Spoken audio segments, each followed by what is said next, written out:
Chapter 1. What is telepathy? The term telepathy is of quite recent origin.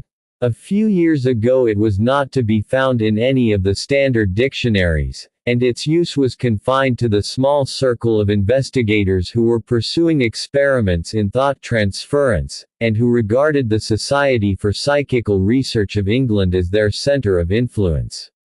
At the present time, however, the word has passed into popular usage, is found in the current editions of the dictionaries and heard frequently on the streets. It was derived from the two Greek words, tele, meaning afar, and pathos meaning feeling. The term itself has been severely criticized as conveying a wrong impression, for thought transference is not the same as feeling transference. Some authorities have preferred the term teleesthesia, which, freely translated, means perception by the senses at a distance.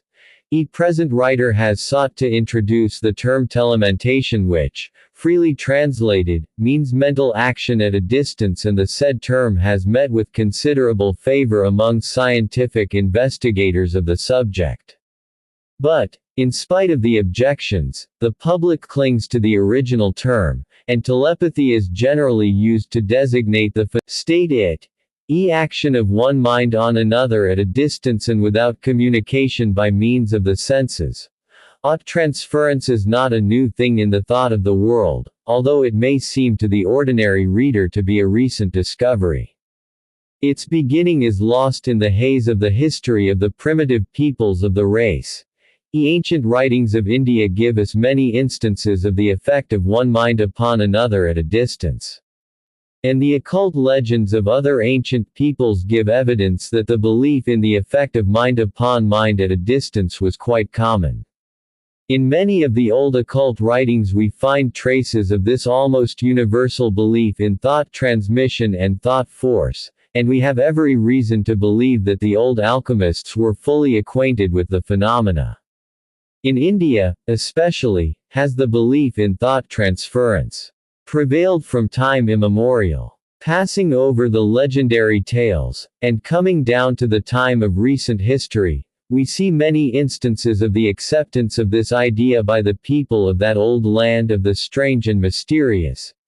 The English who lived through the great uprising in India in the last century have passed on to us many tales of the strange power of the native Hindus which enabled them to flash from one part of India to another the news of great battles and uprisings.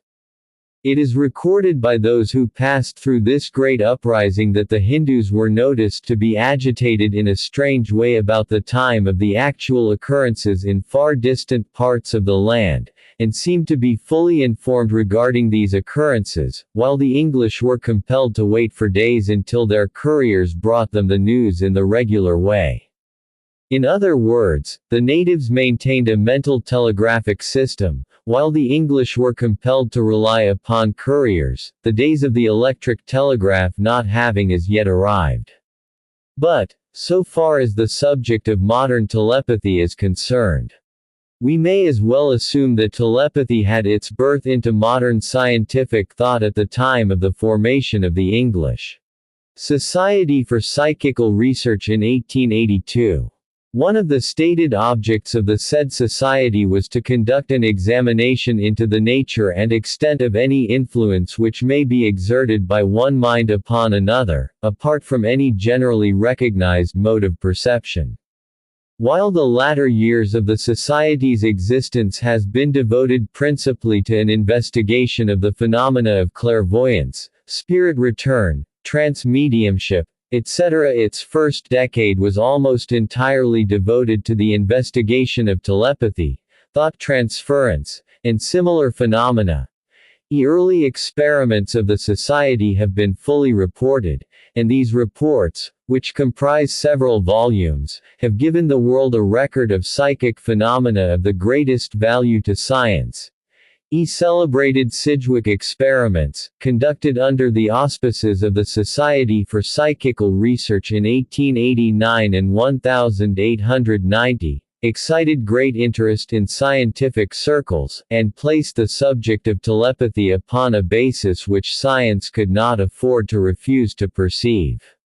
And the result has been that many careful scientists have freely acknowledged that there may be something to it, some going so far as to openly advocate telepathy as an established scientific fact, although there are many scientists who still adhere to the opinion that telepathy remains to be proven scientifically, while some of the ultra-conservatives go so far as to insist that telepathy is scientifically impossible, this latter opinion being calculated to cause a smile to one who remembers how many scientifically impossible things have afterward been proven to be not only scientifically possible, or probable, but also actually existent.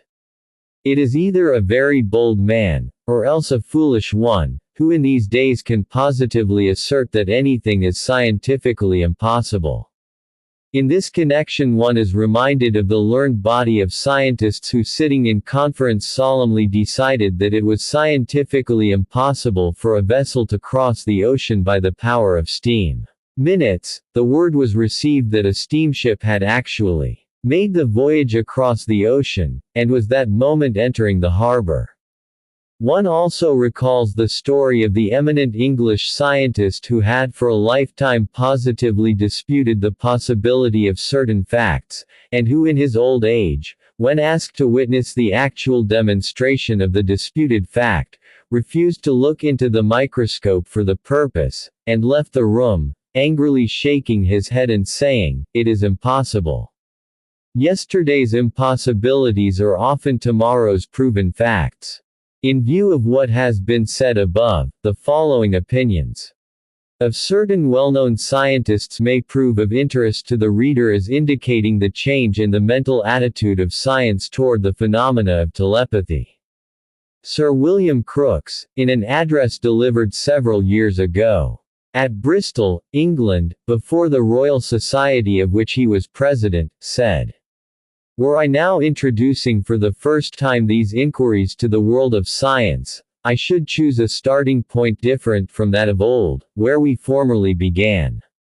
It would be well to begin with telepathy, with the fundamental law, as I believe it to be, that thoughts and images may be transferred from one mind to another without the agency of the recognized organs of sense, that knowledge may enter the human mind without being communicated in any hitherto known or recognized ways. Although the inquiry has elicited important facts with reference to the mind, it has not yet reached the scientific stage of certainty which would enable it to be usefully brought before one of the sections. I will therefore confine myself to pointing out the direction in which scientific investigation can legitimately advance. If telepathy take place, we have two physical facts: the physical change in the brain of A, the suggestor, and the analogous physical change in the brain of B, the recipient of the suggestion. Between these two physical events there must exist a train of physical causes. Whenever through an intervening medium, all the phenomena of the universe are presumably in some way continuous, and it is unscientific to call in the aid of mysterious agencies when with every fresh advance in knowledge it is shown that ether vibrations have powers and attributes abundantly equal to any demand, even the transmission of thought. Same eminent authority also says, "It is supposed by some physiologists that the essential cells of nerves do not actually touch, but are separated by a narrow gap which widens in sleep while it narrows almost to extinction during mental activity. His condition is so singularly like that of a Branly or Lodge coherer, a device which has led Marconi to the discovery of wireless telegraphy as to suggest a further analogy. Structure of the brain and nerves, being similar, it is conceivable that there may be present masses of such nerve coherers in the brain, whose special function it may be to receive impulses brought from without through the connecting sequence of ether waves of appropriate order of magnitude. Röntgen has familiarized us with an order of extreme minuteness compared with the smallest waves with which we have hitherto been acquainted, and of dimensions comparable with the distances between the centers of the atoms of which the material universe is built up. And there is no reason for believing that we have reached the limits of frequency. It is known that the action of thought is accompanied by certain molecular movements in the brain, and here we have physical vibrations capable from their extreme minuteness of acting direct upon individual molecules, while their rapidity approaches that of the internal movements of the atoms themselves. Professor Camille Flammarion, the well-known French astronomer, says, "We sum up, therefore, our preceding observations by the conclusion that one mind can act at a distance upon another, without the habitual medium of words. Appears to us altogether unreasonable to reject this conclusion if we accept the facts. There is nothing unscientific, nothing romantic, in admitting that an idea can influence the brain from a distance. The action of one human being upon another, from a distance, is a scientific fact. It is as certain as the existence of Paris, of Napoleon, of oxygen, or of Sirius. There can be no doubt that our psychical force creates a movement of the ether, which transmits itself afar like all movements of ether, and becomes perceptible to brains in harmony with our own. The transformation of a psychic action into an ethereal movement, and the reverse, may be analogous to what takes place on a telephone, where the receptive plate, which is identical with the plate at the other end, reconstructs the sonorous movement transmitted, not by means of sound, but by electricity." Professor Okorovich says, "Every living being is a dynamic focus. A dynamic focus tends ever to propagate the motion that is proper to it. Propagated motion becomes transformed according to the medium it traverses. Motion tends always to propagate itself.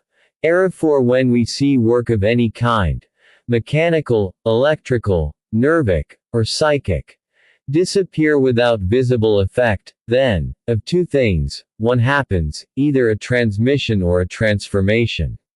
Where does the first end, and where does the second begin? In an identical medium there is only transmission. In a different medium there is transformation. You send an electric current through a thick wire. You have the current, but you do not perceive any other force. But cut that thick wire and connect the ends by means of a fine wire. The fine wire will grow hot.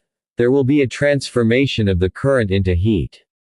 Take a pretty strong current and interpose a wire still more resistant, or a very thin carbon rod. Carbon will emit light. A part of the current then is transformed into heat and light. Is light acts in every direction around about, first visibly as light, then invisibly as heat and as electric current. Hold a magnet near it. If the magnet is weak and movable, in the form of a magnetic turn cause the beam of light to deviate. And all this from a distance, without contact, without special conductors.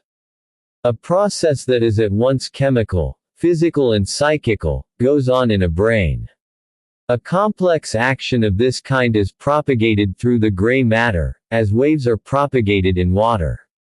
Regarded on its physiological side, an idea is only a vibration that is propagated, yet which does not pass out of a medium in which it can exist as such. It is propagated as far as other like vibrations allow.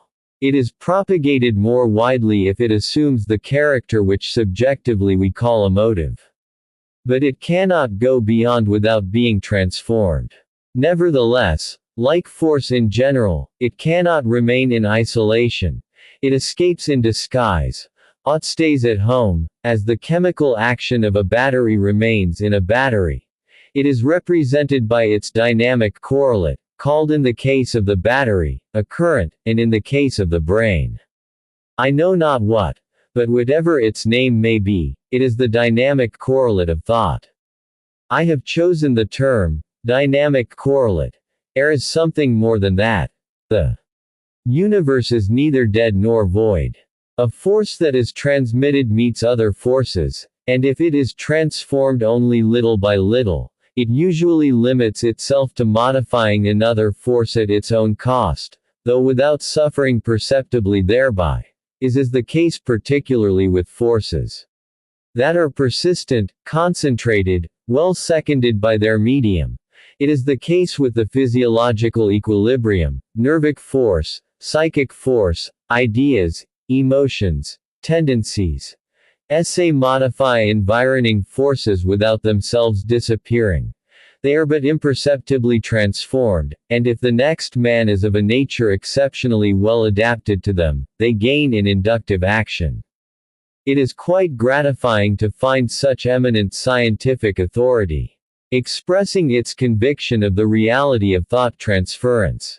But the average person, in the end, believes in telepathy not so much because this scientist or that one thinks it reasonable, but because he or she has had some personal experience or bit of individual proof. Who, afterward, often in speaking to another person, we will find that he will utter the very words that we had in mind. It is not uncommon for two persons to start in at the same moment to say precisely the same thing to each other. How often has the person of whom we have been speaking walked unexpectedly into our presence? Old saying, speak of the angels, and you hear the rustle of their wings voices the common experience of the race in this respect. Several years ago, Mark Twain wrote a magazine article in which he stated an experience common to many others. He said that he was in the habit of writing a letter to a person, and then, after duly addressing it, destroying it instead of mailing it. He added that he had noticed that very frequently he would receive an answer to the unmailed letter, written by the person addressed about the same time that the original letter was written, addressed and destroyed, and that these answers frequently covered the identical points mentioned in the original letter. Moreover, many persons have experimented with the willing game and similar parlor feats along the lines of mind reading, and have found that there is something in it, after all. A rise into popularity of the teachings of the new order mental science has familiarized many persons with the idea of thought transference in some of its varied forms, until today we find that the majority of persons are prepared to admit that there must be some fire where there is so much smoke. We trust that we will be able to make the subject somewhat clearer in this little volume. Chapter 2. The nature of the problem. Many persons who are interested in the phenomena of telepathy, and who accept the proofs offered by its advocates, seem to regard these phenomena as quite ordinary and as fully in accord with the more familiar manifestations of nature's forces. We frequently hear telepathy compared to the manifestation of electricity, particularly in the phase of wireless telegraphy. But the matter is not so simple as this. It cannot be lightly dismissed or placed in any ordinary category. It is, scientifically, sui generis, in a class by itself. Unique. Peculiar. While we shall not attempt to put forward any special hypothesis at this point, we invite you to consider the following statement from the lips of an eminent English statesman, himself an earnest investigator of telepathy. After reading his statement, you will begin to appreciate the full nature of the problem confronting those who, while admitting the proofs of telepathy, would seek to account for the same by scientific principles. Right Honourable A. J. Balfour, afterward Prime Minister of England, in an address delivered in 1894, while he was the president of the Society for Psychical Research, said in relation to telepathy.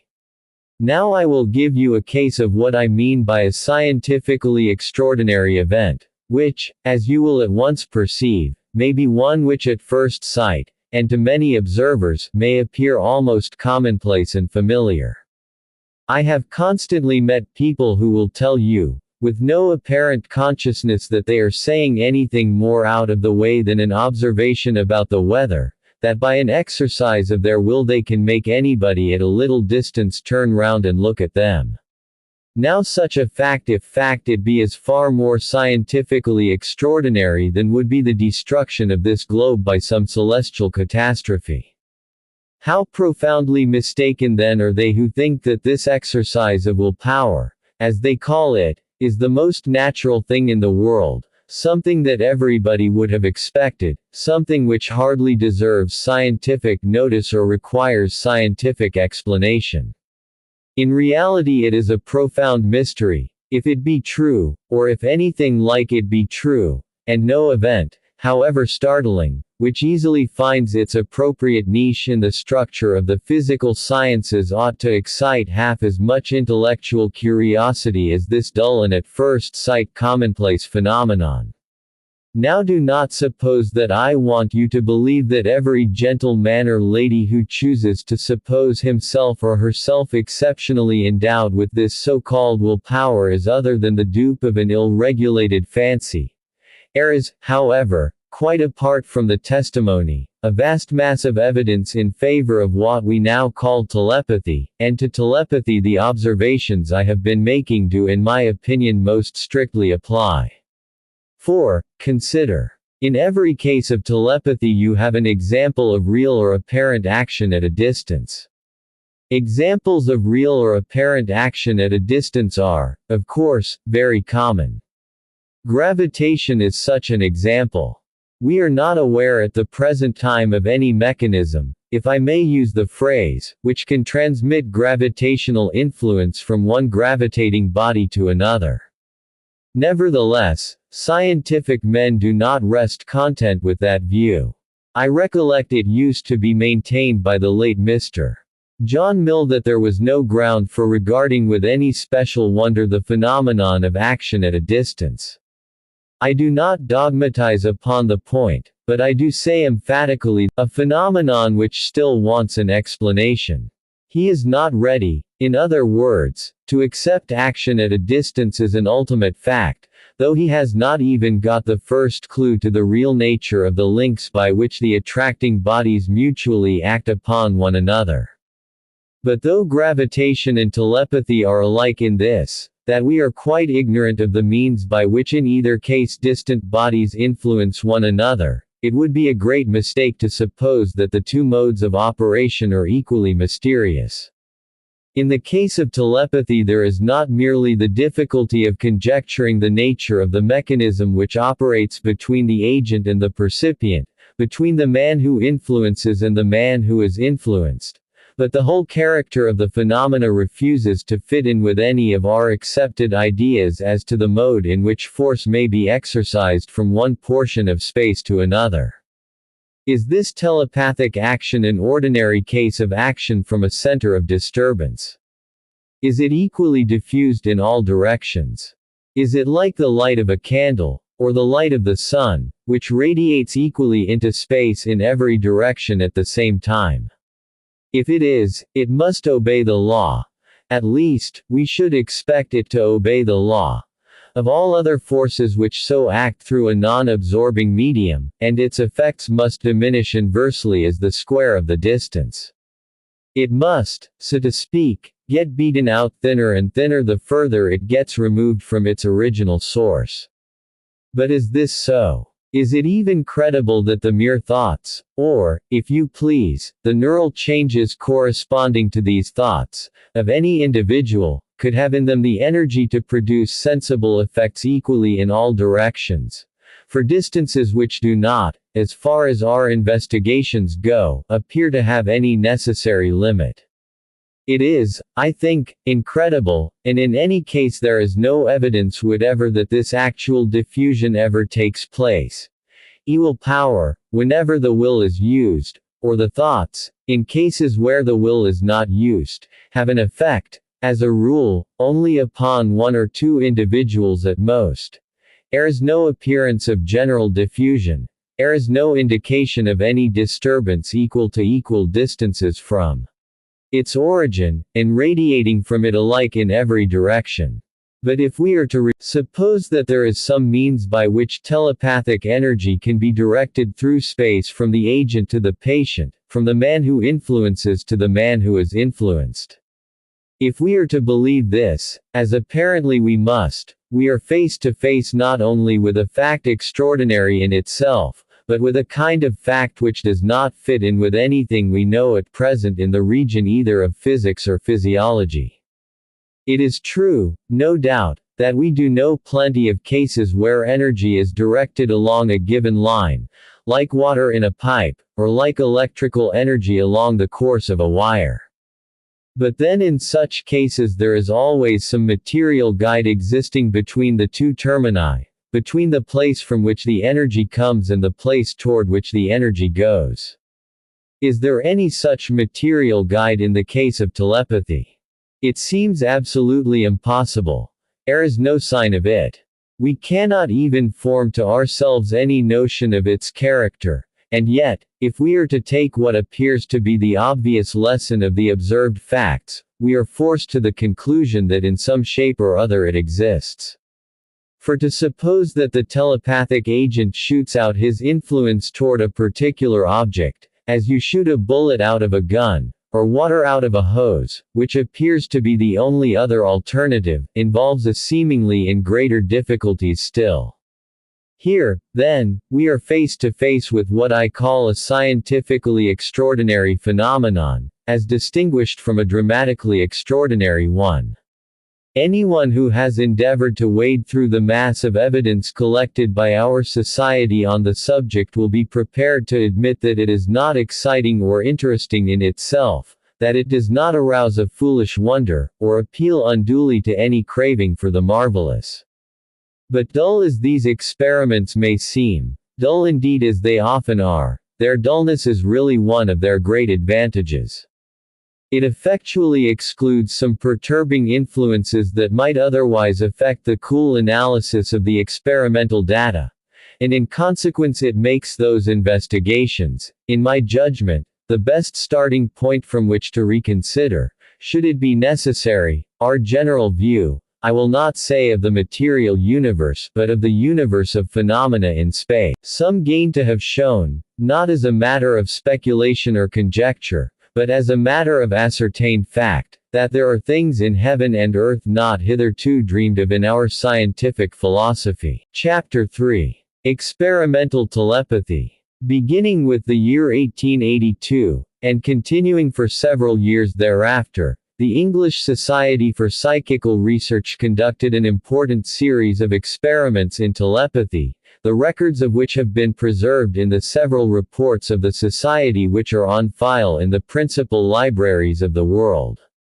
In the glossary of terms used in psychical research by the Society, we find telepathy defined as the communication of impressions of any kind from one mind to another, independently of the recognized channels of sense.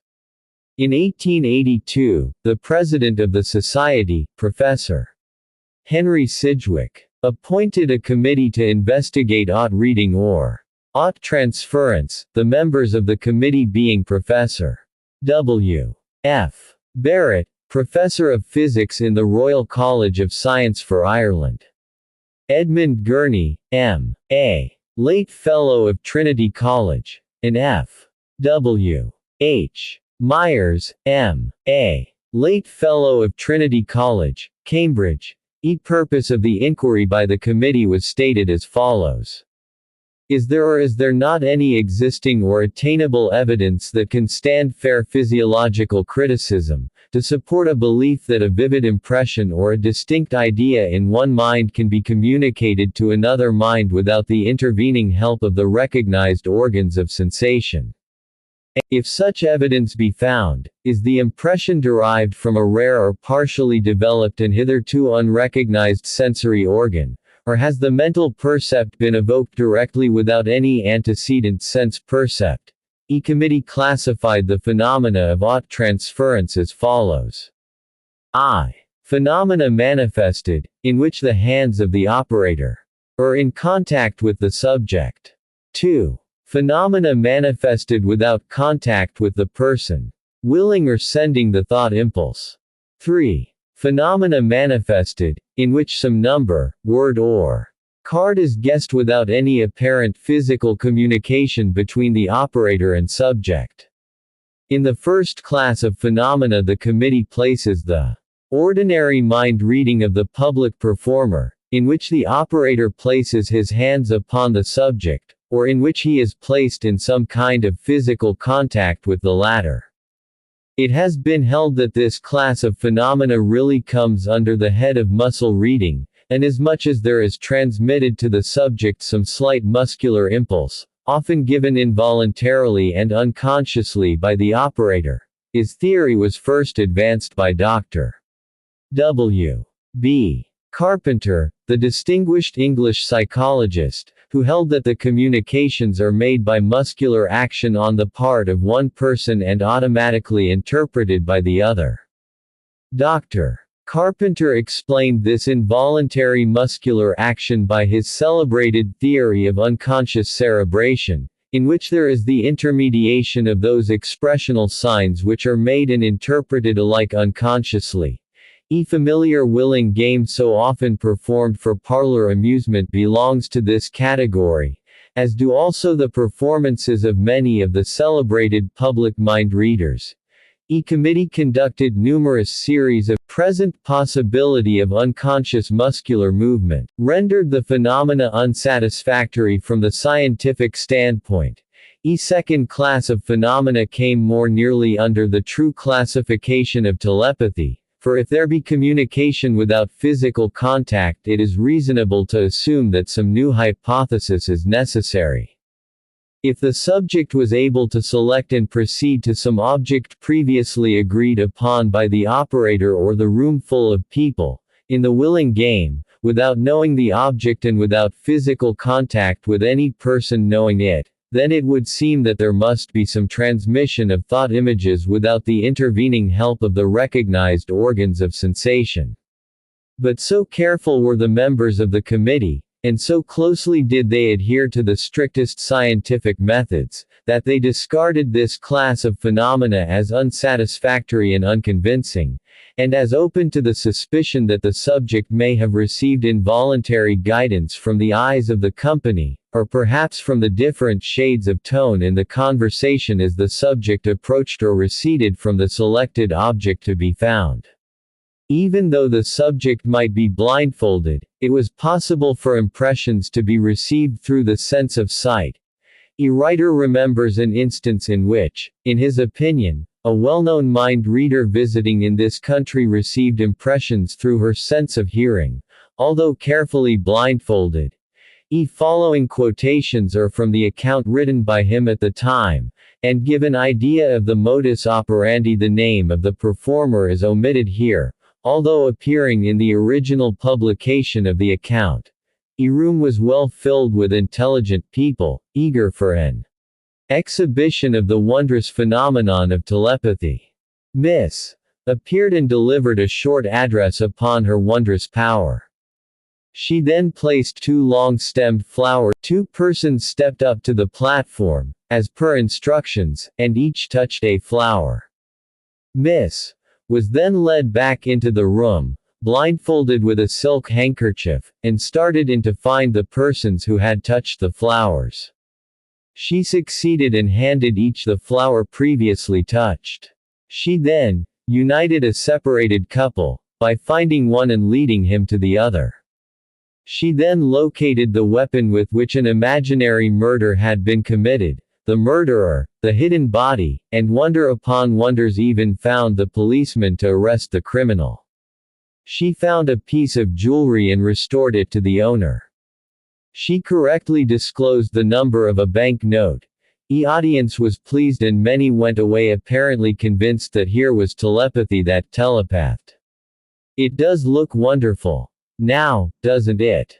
We have given you an idea of how it seemed to the general observer, now let us tell you how it appeared to those who were on the inside. In the first place, Miss was a much cleverer performer than the average mind reader. She performed her feats with much less personal contact than any other public performer whom we have seen. She went about her work without loss of time and with an air of confidence and assurance which created a good effect.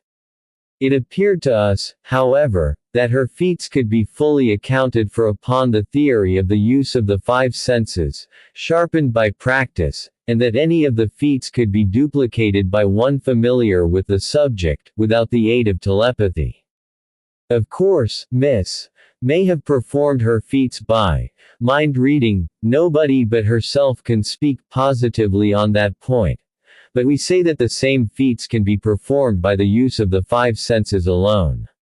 In the first place, the ordinary blindfolding does not shut out the senses of sight and hearing, as you may ascertain by a little personal practice, and the sense of feeling is free for one's use, and when it is remembered that thought takes form in action, and that the average person will give unconscious movements in the direction of the object or person thought of, it readily will be seen that a performer who has developed to fall back upon telepathy is quite simple when contact is had with the audience, but more difficult when contact is not resorted to. In Miss S. Flower Feet, it was noticed that the entire audience was looking intently in the direction of that one of the thought of persons who happened to be the nearer to her. Many people in the room were whispering, but as she approached the desired person, the whispering decreased until almost a perfect silence prevailed when the proper person was reached. Miss placed her hands upon a number of persons before reaching the proper one, but as soon as she placed her hands on the right one, the audience applauded loudly, and the search ended. It was noticed that some of the ladies present were so carried away with sympathy and enthusiasm that, unconsciously, they would whisper, "No, no.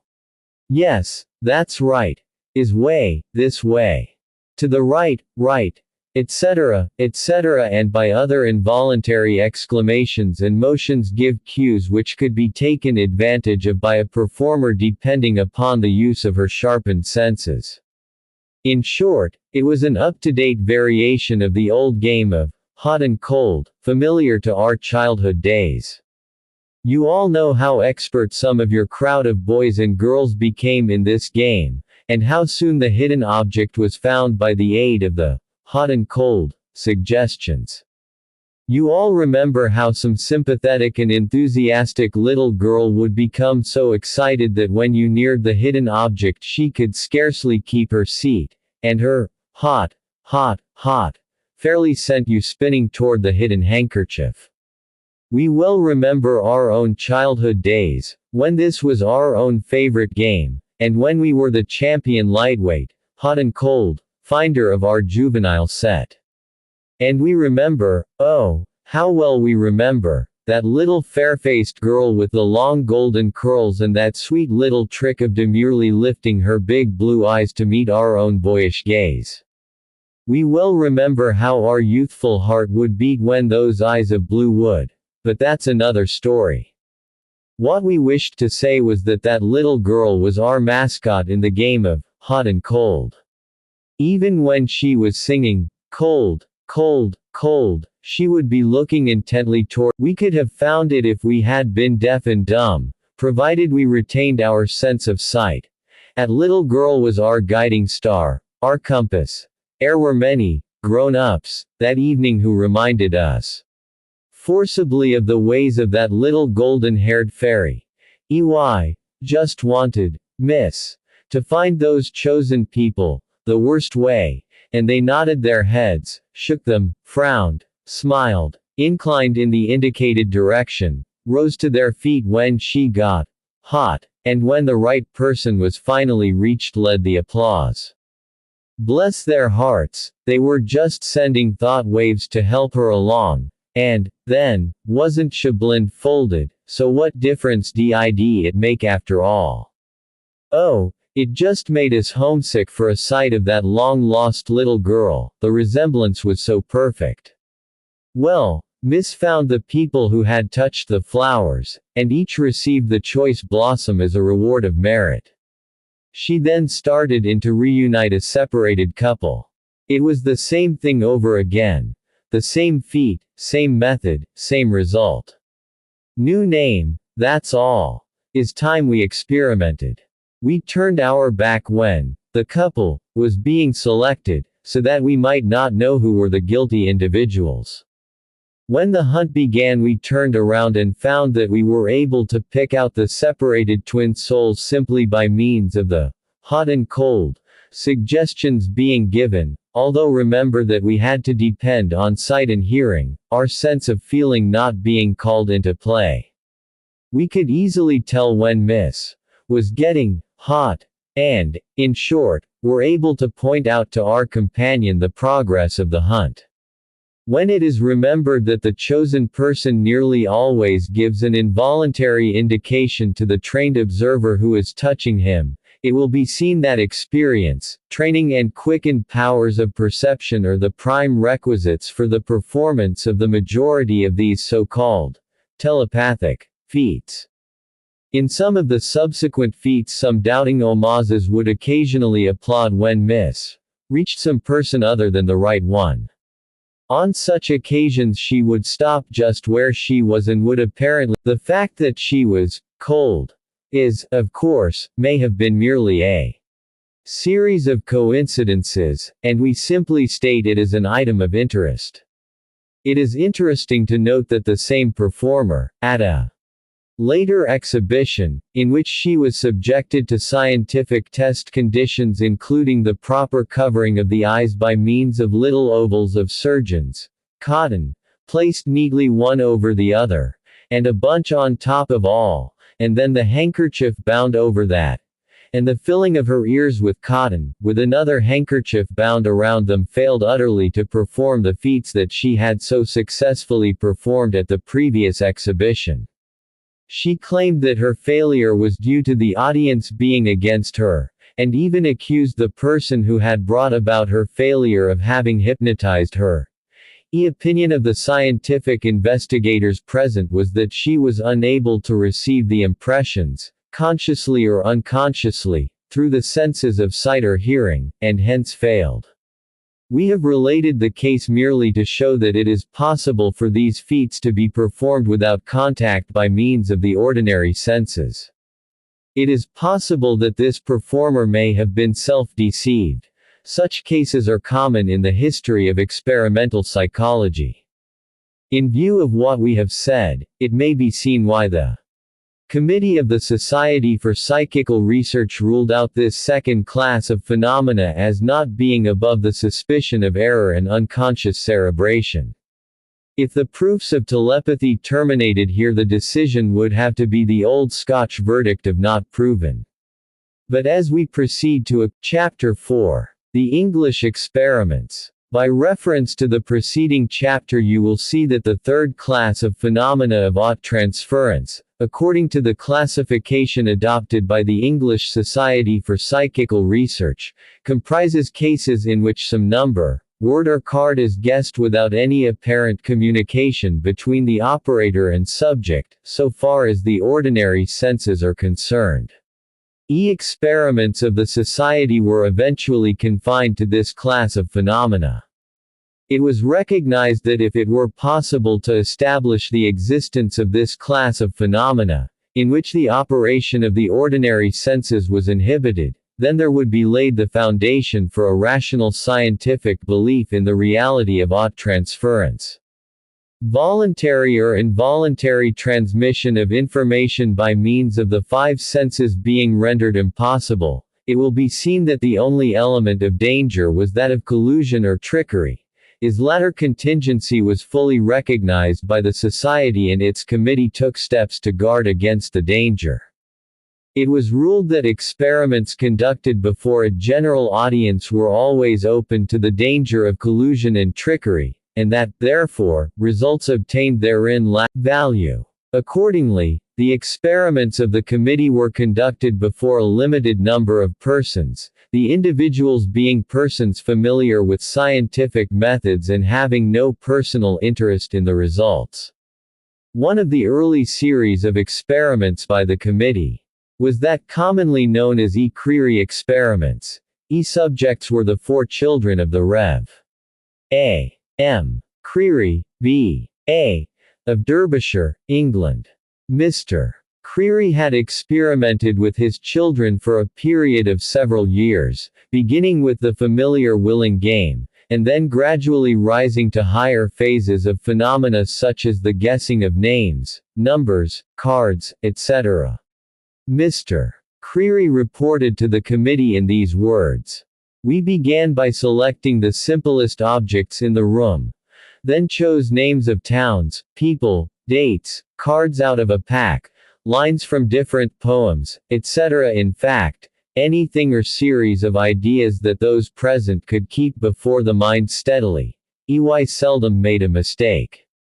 I have seen 17 cards chosen by myself named right in succession without any mistake. We soon found that a great deal depended on the steadiness with which the ideas were kept before the minds of the thinkers and upon the energy with which they willed the ideas to come to pass. I may say this faculty is not by any means confined to members of one family. It is much more general than we imagine. To verify this conclusion, I invited two of a neighbor's children to join us in our experiments, and equally satisfactory results were obtained. E-committee investigated Mr. Creary's statements, and coming to the conclusion that he was acting in good faith and upon reasonable evidence, they began this remarkable series of experiments which continued over the period of about 1 year.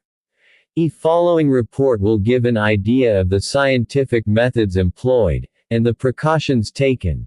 E-committee reports. E-inquiry has taken place partly in Mr. Creary's house and partly in lodgings or in a private room at a hotel occupied by some of our number.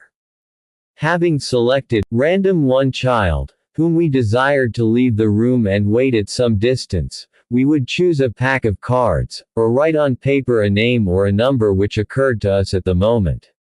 Generally, but not always, this was shown to the members of the family present in the room. But no one member was always present, and we were sometimes entirely alone. We then recalled the child, one of us always assuring himself that, when the door was suddenly opened, she was at a considerable distance, though this was usually a superfluity of caution, as our habit was to avoid all utterances of what was chosen. On re-entering she stood, sometimes turned by us with her face to the wall, oftener with her eyes directed to the ground, and usually close to us and remote from the family, for a period of silence varying from a few seconds to a minute, till she called out to us some number, card or whatever it might be. The result of the first experiment was that the child succeeded in naming the object selected, in 6 cases out of 14.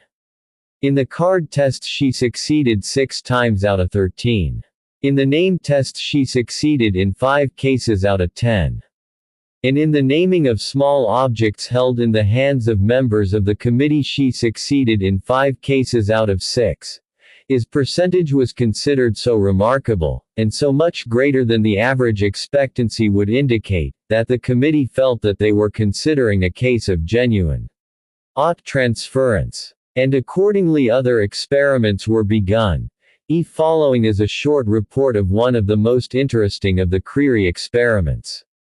One of the children was sent into an adjoining room, the door of which I saw was closed.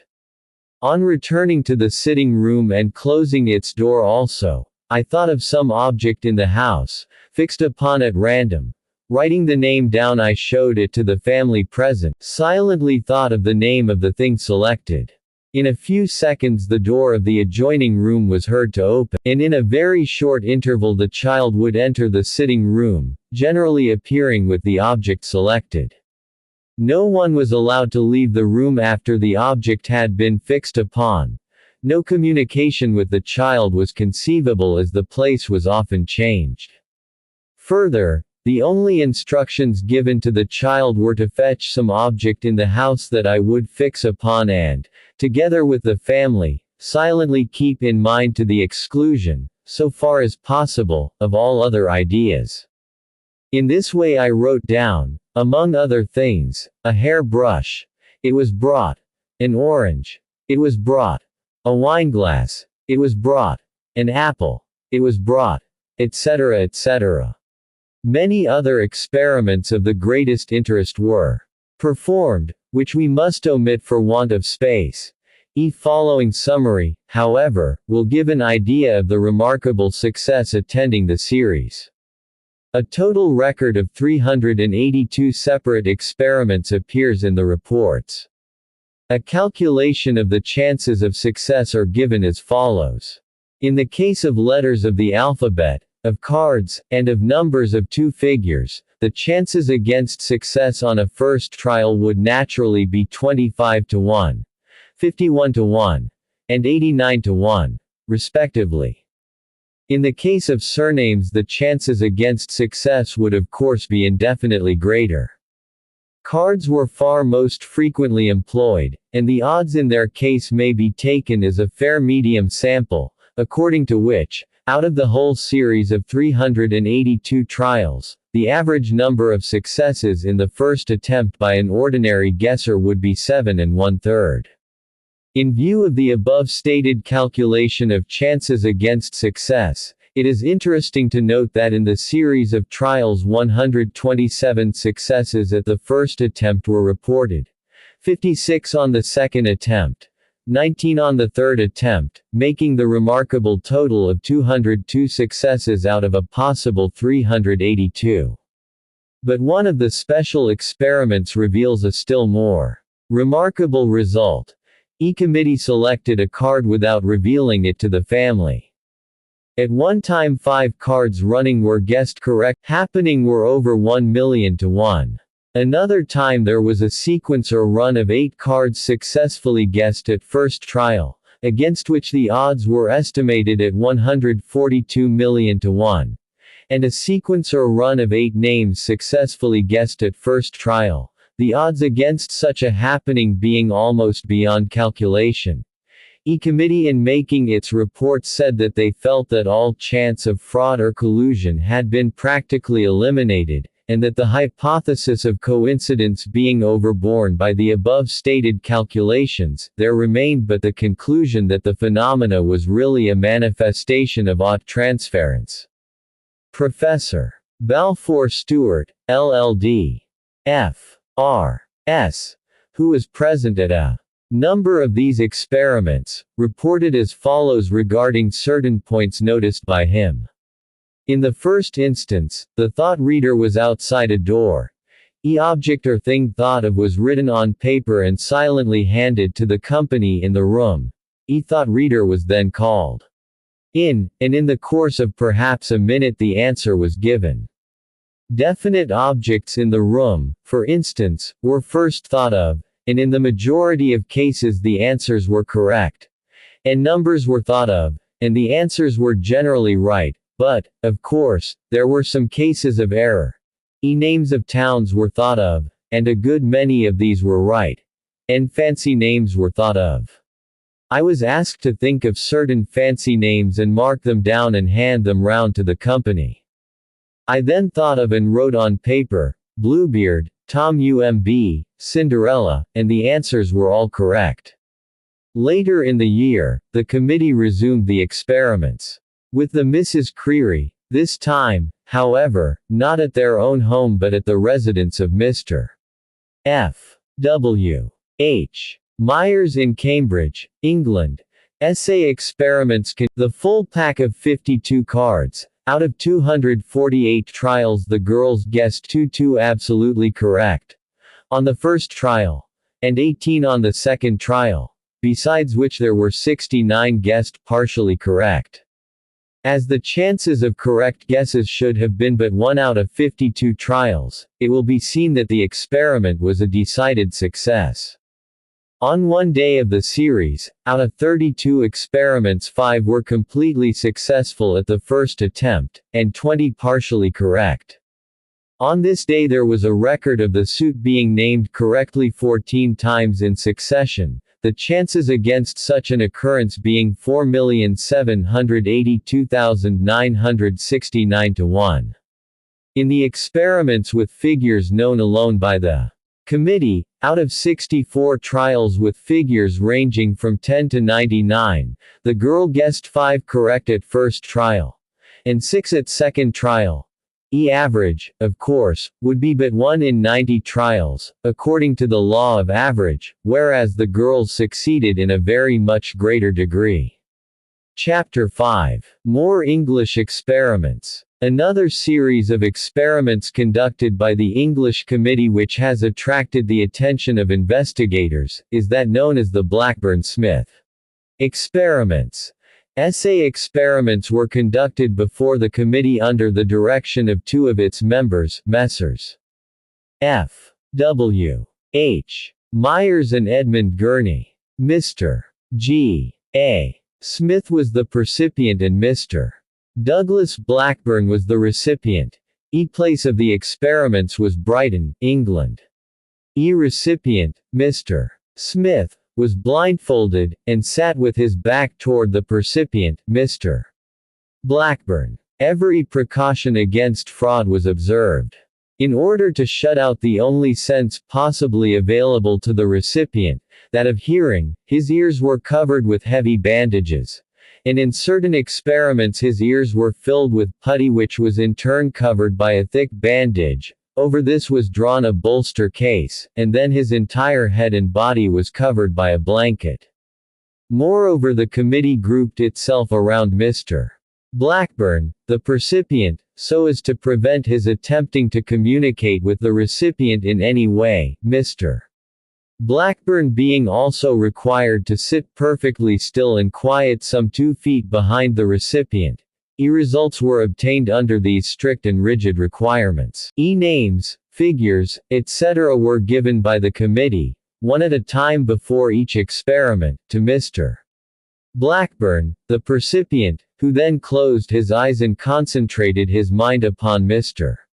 Smith the percipient, who shortly after named the object, etc. thought of, or else drew with a pencil the figure selected. Following is the record of the results obtained. Color selected. Answer. Gold gilt color of picture frame. Light wood dark brown, slaty. Crimson fiery looking, red. Black Oxford blue yellow, gray, blue.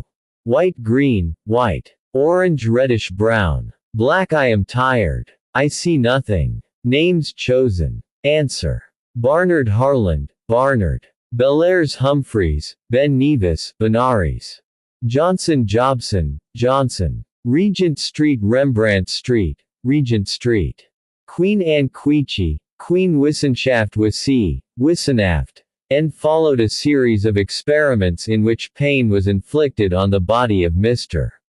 Blackburn, the percipient, and Mr. Smith, the recipient, told what part of his own body. More English experiments. Hair on top of head, hair on top of head. Left knee. And followed a series of remarkable experiments in which geometrical and similar figures were visualized by the percipient, and reproduced by the recipient, the reproduction, however, usually being in reverse order and upside down. Out of a series of 37 drawings submitted, only 8 were considered to be failures. In 4 cases the recipient failed to see anything, and in 4 cases the reproduction was so imperfect that it was classed as a failure. Original drawings and the reproductions thereof are given in the Society's reports, and must be seen to be appreciated. In the committee's report, the results obtained are summarized as follows. USGIVING every experiment when the chances against success were beyond 50 to 1, we find upward of 40% correctly answered. Pure chance would have given certainly less than from 1 to 2%. As the chance of hitting, by pure guesswork, on a fictitious name, invented by one of us, would be at least 1 to many thousands, and as none of the chances was less than 1 to 50, we may roughly say that if pure guesswork only were concerned, we should not have had more than 1 quite right in 100 trials. Whereas our experiments showed we had, if first responses only be allowed, 1 quite right in 3 trials. In these results we have not included the recent experiments on the reproduction of drawings. Here, obviously, an incalculable number of trials might be made before pure guesswork would hit upon a resemblance as near as that obtained in almost every case by Mr. G. A. Smith. In addition to many series of experiments, similar to those Recorded above and in the preceding chapter, the Society for Psychical Research gathered a large volume of testimony from various sources, involuntary telepathy which had come under their personal observation and in their own experience. It is impossible to reproduce these accounts at length, but the following may be quoted as a fair representative case. Elate Bishop of Wilberforce was in his library at Atkinson, with 3 or 4 of his clergy with him at the same table. Bishop suddenly raised his hand to his head and exclaimed, "I am certain that something has happened to one of my sons." It afterward transpired that just at that time his eldest son's foot was badly crushed by an accident on board his ship, the son being at sea. Bishop thus records the case in a letter to Miss Noel, dated March 4, 1847. It is curious that at the time of the accident I was so possessed with the depressing consciousness of some evil having befallen my son, Herbert, that at the last, on the 3rd day after the 13th, I wrote down that I was quite unable to shake off the impression that something had happened to him, and noted this down for remembrance. Single quote. Society also reports upon a number of interesting cases of voluntary telepathy at a distance, but from the nature of the case these experiments could not be conducted under the same strict test conditions, and the results lack the positive quality possessed by the class of experiments we have mentioned. I omit a special reference to these long-distance experiments in this chapter, more particularly because I intend calling your attention to a well-known series of such experiments conducted by Professor S. W. Weltmer, of Nevada, Missouri, and his son, Mr. Ernest Weltmer, which is generally known as E. Weltmer experiment, and which has attracted marked attention from investigators of the subject both in this country and in Europe. In offering the result of the English experiments I make no attempt to prove any special hypothesis, or theory, but merely desire to lay the facts before you that you may intelligently determine for yourself whether the proofs are worthy of careful consideration and account. Northcote W. Omas has well said, in his work on ought transference, "Nothing is more difficult than to sum up the net result of experiments so diverse in their nature and outcome as the various series described above." With the exception of the card series, none of the trials embraced any great number of separate experiments, and in none of the brief series is the possibility of chance coincidence excluded, however improbable it may appear in certain cases. Results of the card experiments, on the other hand, are hardly sufficiently decisive for it to be possible to base any conclusion on them. I am less disposed to sum up the miscellaneous experiments here published as it is, a priori, certain that no argument based upon them is likely to affect any one's convictions. Those who are satisfied that telepathy, and all that nonsense, is impossible, will not be moved, even if an angel come from heaven. Those who hold that the mass of evidence is yet too small, or that in many of the previous trials the conditions have not been such as to exclude undesired perturbations, will not find in the present contribution matter of sufficient weight to turn the scale in favor of telepathy. Perhaps those who are already convinced that thought transference is a fact will think me unduly exacting, when I demand more evidence and especially more recent evidence than any which the Society of Psychical Research has put before us.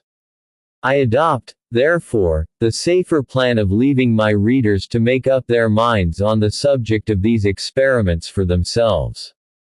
If I venture to express my own conviction on the subject, it is that much more effort, and particularly, much more systematic effort, is needed before we can safely assert that telepathy is a proved fact. By this I mean proved by direct experiment. When we take into account crystal gazing and the spontaneous cases, the weight of evidence in favor of telepathy is considerably greater. No inquiry can lay claim to be scientific which expresses its results in general terms when it can give them in precise terms, Society for Psychical Research was formed to investigate telepathy as well as spiritualism. At present all its energies seem to be directed towards inquiries into trance mediumship, automatic writing, and the like, to the exclusion of the work which should really form the foundation of the whole structure of psychical science, the establishment of the theory of telepathy, if true, and its formulation in the most definite terms possible. For if thought transference is ever to be proved, it must be by showing that it is a faculty common to the human race and not absolutely limited to a few individuals.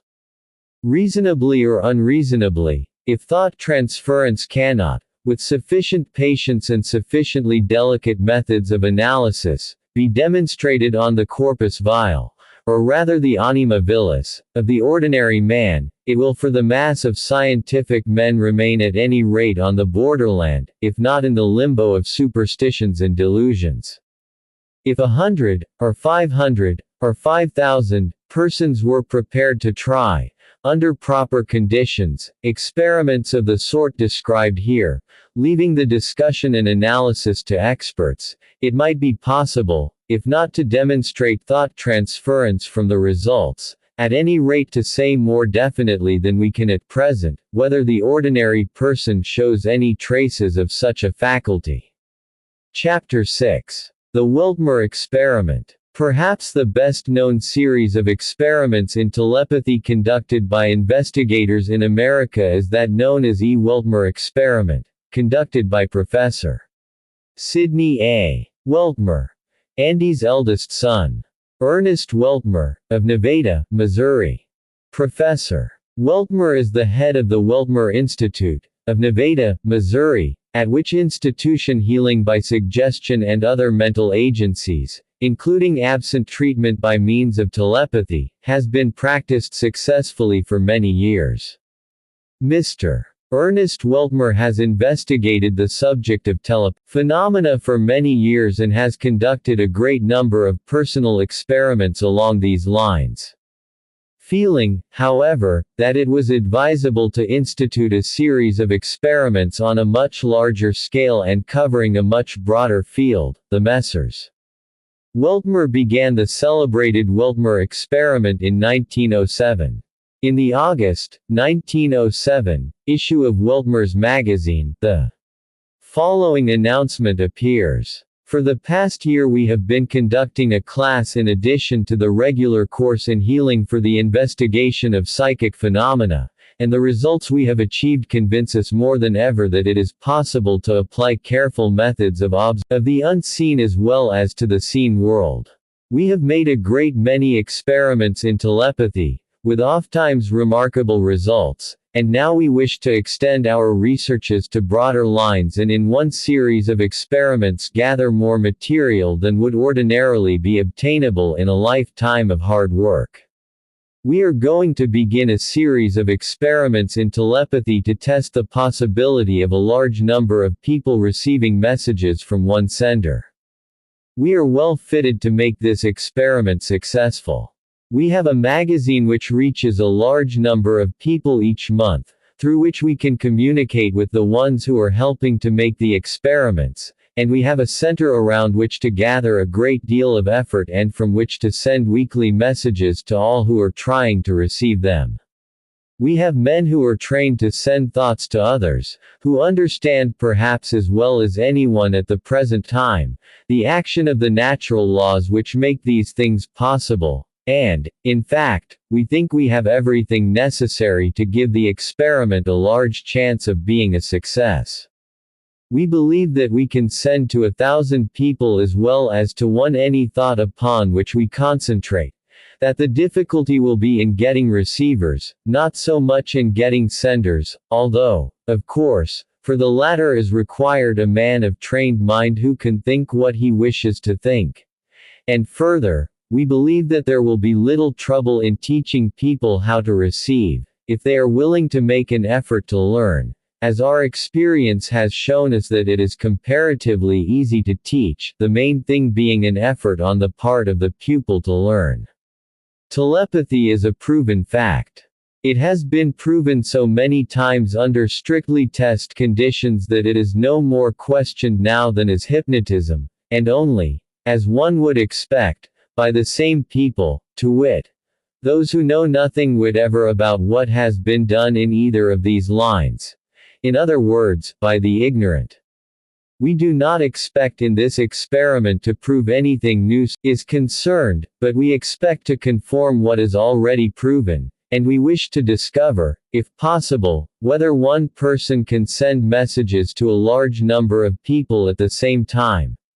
And we will carry the experiment a step further and endeavor to determine whether a large number of persons can be made to feel the same sensations at a certain time from one volition of the sender, without their consciousness of the sender's intention, would make a further basis for an absent method of therapeutic treatment. Our plan for this experiment is as follows. We are printing a blank in this number of the magazine which we expect at least 500 of our subscribers to cut out, sign properly and return to us, thereby promising to spend half an hour, more or less, each week, in trying to receive a message to be sent from here and to report immediately after the trial the thoughts they think they can identify as being the message they have been trying to receive. We shall publish 4 blanks each month for them to use in making their weekly reports, which will save them much trouble of writing letters and make it easier for us to take care of the mass of material that will have to be arranged in firm what is already proven, and we wish to publish a timetable for trying the experiment, making the time suit for the whole world, so that when the sender is trying to reach the receivers they can all be waiting for the message. And each week at the time set, one of our trained senders will concentrate his mind on some thought for the purpose of sending it out to all who are making an effort to receive it. He will also write the words expressing the thought, on a slip of paper which he will have witnessed by a notary on the same day, making it impossible to substitute a bogus message for the real one sent, and giving the evidence obtained from an agreement of the thoughts received with the message sent, strong value in the minds of the most skeptical. Or, if this will not do, he will be given the message to be sent after entering the room in the presence of witnesses who will make affidavit to this fact. Essay messages will be published each month, together with all the replies sent in, and then when the receiver gets his magazine he can see what success he has had and how others who are trying the experiment have received. We shall number them, and when we publish the replies of the respondents we shall publish only the numbers, but we shall also keep on file all the original replies signed with the full name of the writer so that if any of them are called in question by the skeptical we can prove them genuine. His manner of conducting the experiment will make its results conclusive, and if we are successful in proving that these things are possible with data of this sort it will be possible to make a science of telepathy which shall have a right to the name. In the September 1907 issue of the same magazine, the editors state, "E-telepathy experiment is a go. We have over 300 receivers enrolled today, and every mail brings a big sheaf of new applications. All those who are enrolled will receive a sheet of instructions, timetables, etc. enclosed in their magazine. Following quotations from the instructions sent to the receiver in the Weltmer telepathy experiment will give an idea of the methods followed, etc. Telepathy is a function of the deeper, subconscious mind, both as to the sending and receiving of messages. Thoughts sent by the subconsciousness come to the consciousness of the sender only incidentally or perhaps not at all. Messages received by the subconsciousness arise to the consciousness of the receiver while his mind is in a condition which places the ordinary sensory thoughts in the background, and as the result of the transmitted vibrations causing a movement or condition in the receiver's mind similar to that which in the sender's mind produced consciousness. Telepathic messages are neither sent nor received directly in consciousness, whether voluntary or involuntary. However, since all of the thinking faculties, those which normally produce consciousness and those which do not, are under control of the consciousness producing or conscious mind, controlled by the conscious will, it is possible to so train the subconscious sending faculty that one can determine the messages which arise to consciousness. He can also learn to raise to consciousness all desirable messages received by the conscious receiving faculty. Is a matter of education and practice, and the first step toward proficiency in the art of sending and receiving messages is to learn to receive them. To teach this is the object of these lessons. About the only thing that is fully proven about telepathy is that there is such a means of communication.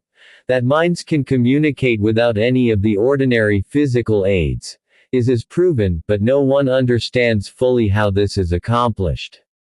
To discover this is one of the aims of this telepathy experiment. The other end for which we are working is to teach men to use this means of communication so that it may be applied in everyday life, assisting us with the work we are doing with our head and hands. Our principal object at present, however, is experimentation. In order to get the best results we must lay a plan upon which to work. His plan must point the road to success, the way to reach the end of the journey we are undertaking. It must be formulated from a knowledge of the ground over which we shall travel. We have the same use for it that the Arctic explorer has for the plan of the road he shall travel to find the pole, and we must be, as he is, always ready to abandon it at any time when it proves inadequate or seems liable to lead us astray. He takes his maps and all the accounts he can find of Arctic travels, and from the meager information they give him he sketches out the probable course he shall have to follow and forms some idea of the nature of the country over which he shall pass and the difficulties he is likely to meet. So we take our knowledge of telepathy gleaned from our own experiences and all the trustworthy accounts of the experiences of others we can get, and studying these, we evolve an explanation, so far as we are able, of this phenomenon, and from this explanation we lay a plan for future work. His explanation and plan we call a hypothesis, which is proposed to account for something not understood, a plan through which we expect to get an understanding of the phenomenon, and a full knowledge of the truth. Preferences of their makers, expressions of their hopes rather than foreshadowings of the truth. Therefore we have discarded all of them for the one which we shall give here, believing that this is the most comprehensible, the sanest and most logical conclusion, from the nature of the facts for which we are to account. Our hypothesis 1. Mind acting in the normal capacity of thinking, produces vibrations in ether. So far as we know, every expression of intelligence and force is through some form of substance by some mode of motion. Conscious thought is an expression of an intelligence and force and requires substance for its expression. What this substance may be, whether brain or mind, or both, if we may speak of mind as substance, we do not know, but we find we cannot think of motion apart from something to move. We conceive that there must be motion associated with thought, not only because we find motion back of every expression, but as well because we cannot really think of it as apart from substance. Emotion of mind is not, strictly speaking, in brain substance, but it is in ether and expressed through brain substance, just as heat is not in the rod but is a movement of the ether expressing itself through the glowing, red-hot iron. The whole thinking process, as such, is subconscious, and produces consciousness only as a result of certain little understood conditions. Below every conscious thought there is a very complex process of mental activity and a basis of etheric movement. 2. Ether, capable of being set into vibrations by mental activities, fills all space. We do not mean to be definite in this statement but rather to express the idea that we can place no limits to the extent of ether and do not know of anything which it does not permeate, in which it does not exist. We cannot know whether it fills all space, because we do not know all space.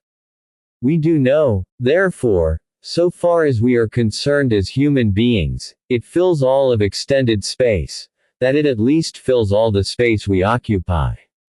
3. Ether transmits thought vibrations to every part of its mass. Is another statement which is descriptive rather than definite. We could not, of course, say that the whole mass of ether is disturbed by thought vibrations in any one part of it, but this idea is necessary in our conception of the etheric body, which is of an infinitely extended and exceedingly attenuated but at the same time more or less solid substance. Here again we find that it matters little whether or not our statement is exact, since vibrations have been transmitted from the antipodes, which means that so far as we are practically concerned our statement is true. And vibrations are transmitted through ether is proven by the fact that messages are transmitted, and it is a necessary conception in our hypothesis that thoughts produce vibrations in ether. In the absence of any physical medium of transmission in telepathy, we conceive that ether serves this purpose just as the wireless telegrapher conceives that waves of electricity are carried by ether when he sends messages from one machine to another without using wires or any other visible means of communication. 4. Etheric transmission of thought vibrations is independent of the conscious volition of the producer. Many instances come in the experience of everyone in which messages have been sent and received without any effort on the part of either sender or receiver. 5. E-transmission of thought vibrations can be directed and intensified by the conscious volition of the sender. For instance, I may consciously will that my telepathic suggestions shall reach and affect a certain person in a definite manner, and experience proves that the effect produced is proportional in some degree to the intensity of my volition, is as possible, not because the conscious thinking of the sender produces a stronger effect through stronger conscious activities, is as so because will is, po1 which, under the influence of the consciously directed will, produces a stronger conscious effect, produces also a stronger etheric wave through one typesetting error in original. Correct text replaced with duplicate. See below. Subconscious activities. Is as so because will is, potentially one at least, master of all the faculties and powers of man. 6. Mind can receive and translate thought vibrations. Every instance of telepathy proves that mind receives thoughts in some manner from distant minds. Our hypothesis assumes that the manner of transmission is in the form of vibrations. Hence, it is necessary that we conceive that mind can receive these thought vibrations and translate them into conscious thoughts. 7. Mind receives only those thought vibrations which find a harmonious response in the receiving mind. Odd vibrations are received by their producing in the receiving mind a new mode of motion corresponding with the motion of the mind which produced them. When the receiving mind is at a certain tension, which it is when thinking, or string on a violin is tuned to a certain tension too, only vibrations which would be produced by a mind at the same tension can affect it. To illustrate, if a string on a violin is tuned to a certain tension, 3 only sound vibrations which come from another string tuned to like tension will set it into vibration. So it is with the mind and telepathic sensitiveness. Thoughts of hope, for instance, have a pitch peculiar to themselves and require the mind producing them to have a certain tension.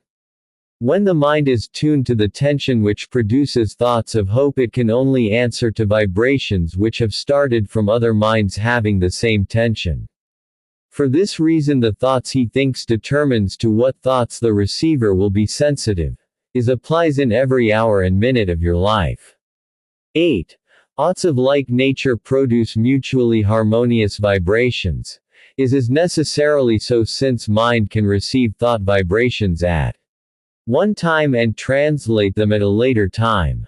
It is obviously necessary that they be stored below the consciousness in some manner. 4. 1, 2, 3, 4 duplicated text.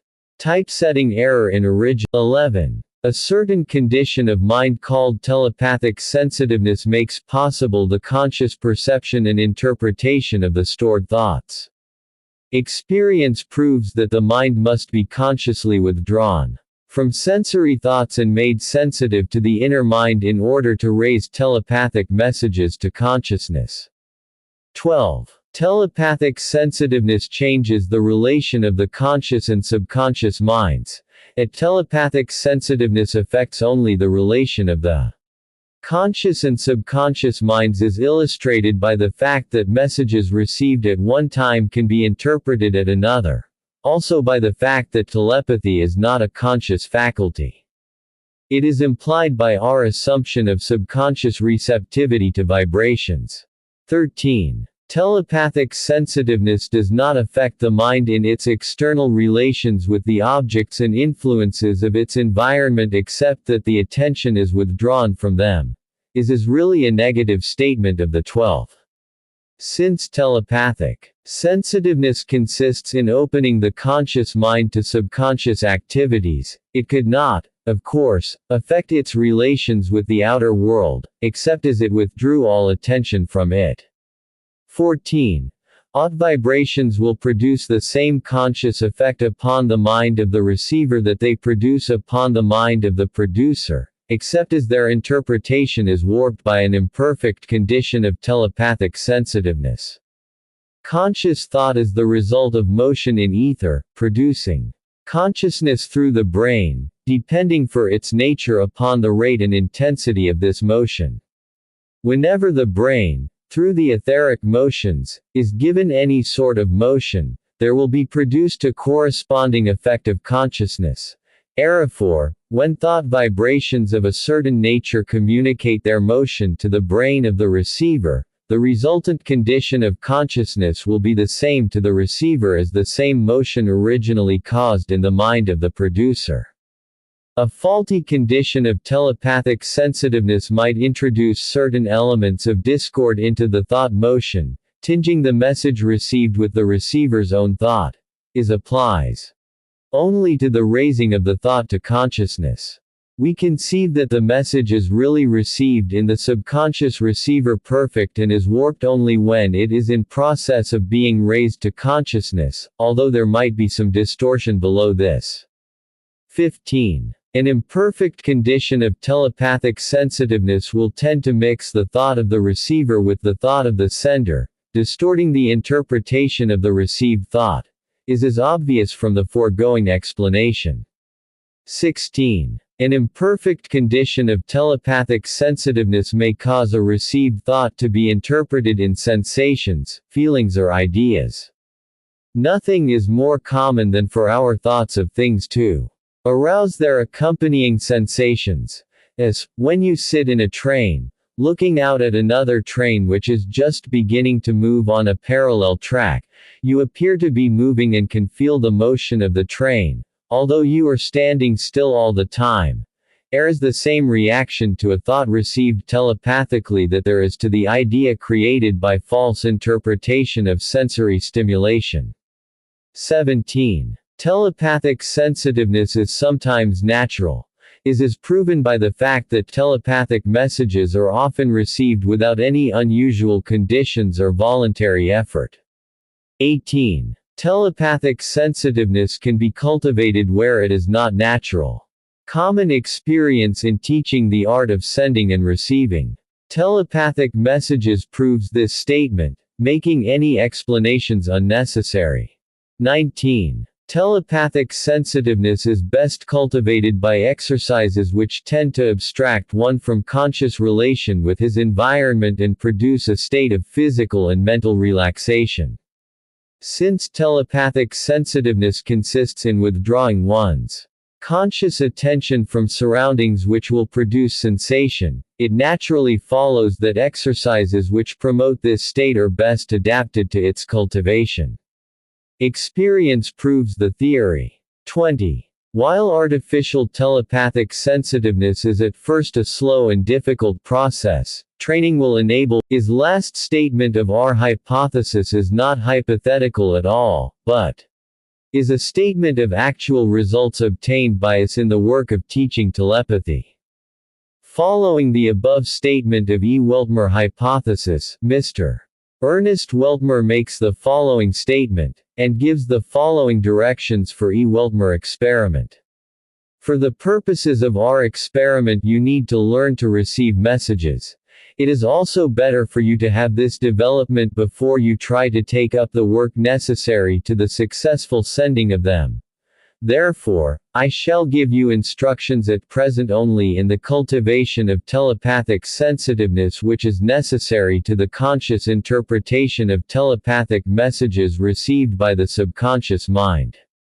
As stated in our hypothesis, we assume that the receiving faculty or power does not belong to the consciousness-producing faculties of mind, but that it is a part of those faculties which do not normally produce consciousness, and that it needs no special cultivation of itself to exercise its functions. We further assume that when the consciousness-producing faculties are withdrawn from the senses and sensory thoughts and the attention is turned inward toward the deeper self, that the messages received by the subconscious receiving powers can arise to consciousness and be consciously known by the receiver. Is condition of the mind turned inward for the perception of telepathic messages is called telepathic sensitiveness, and ability to produce this condition at will is what we must now try to cultivate. First necessity for the production of voluntary telepathic sensitiveness is that the attention shall be fully withdrawn from the body, and that the body shall be placed in such a condition that its senses shall not intrude upon the mind for the time being.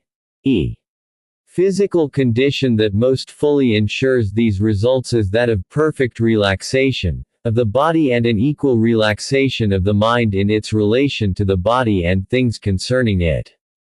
In order to produce the most perfect relaxation we have recourse to one of the best known laws of psychology, to wit, mind sees by contrasts, and when a very strong shadow is placed by a comparatively, and experience bears us out in the statement that when a period of intense activity is quickly followed by a period of comparative relaxation, the mind magnifies the degree of relaxation and makes one feel more relaxed than he really is.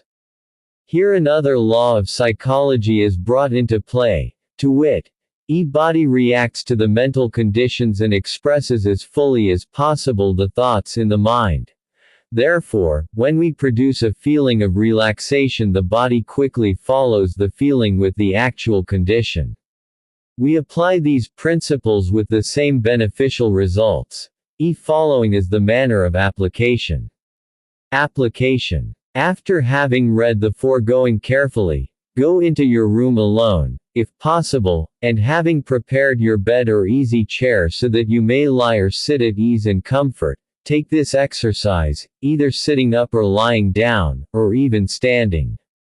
It is better to take it in the position you will maintain during your relaxation period, but if this is inconvenient and you have to take the exercise in one position and then rest in another, place yourself in the position you wish to keep, before you are ready to relax. I shall describe the exercise as if you were taking it sitting in your easy chair, and you can adapt it from this description to meet your own requirements. Extend your arms in front and keeping your attention firmly fixed upon what you are doing, half close the hands and then try to open and close them at the same time, pulling the muscles that would open them against those which would close them. Half bend the wrists and then make the muscles which would bend them farther pull against those which would straighten them. Bend the elbows in the same manner, and lift the arms also at the same time that other muscles are trying to hold them down. When all the hand, wrist, elbow and shoulder muscles are thus pulling against each other, suddenly relax them and let the arms fall, when you will feel a sense of bodily ease and relaxation run up your arms and spread over your shoulders. Do this several times. If you do it properly, 3 or 4 times are sufficient unless you are accustomed to this particular form of exercise. And mentally apply the same exercise to all parts of your body, your neck, trunk, legs, etc. If you have done it right with your arms, you can by the mental application to all other arms, be sure that the hands do not relax when you begin bending the wrists, and that both the hands and wrist are tense when you bend the elbows, etc., so that when you come to relax, every muscle in the arms and shoulders that would be involved in such actions as those described, will be pulling as hard as possible. When you have relaxed your body in this manner, then leave it alone. Give it no further thought. Forget it if possible, then give your attention to some complex problems such as the following. Ponder the mystery of the formation of a chicken out of the yellow and white parts of an egg, or the phenomenon of frost forming patterns on the windows, or the evening sky becoming red, or anything else you cannot understand that will permit of intense mental application. Or if you do not like these problems, take a problem in mental arithmetic and solve it. Anything will do that requires concentration and as much mental exertion as possible. When you have brought your mind to a high degree of voluntary activity, suddenly let go all control of it. Rest and relax your mind as you have done your body, then just let yourself alone. Make no efforts to control your thoughts. Let come what will, and do not even make an effort to hear or see anything.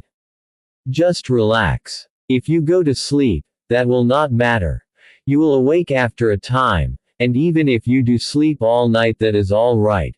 Try to raise the message to consciousness the first thing next morning before arising.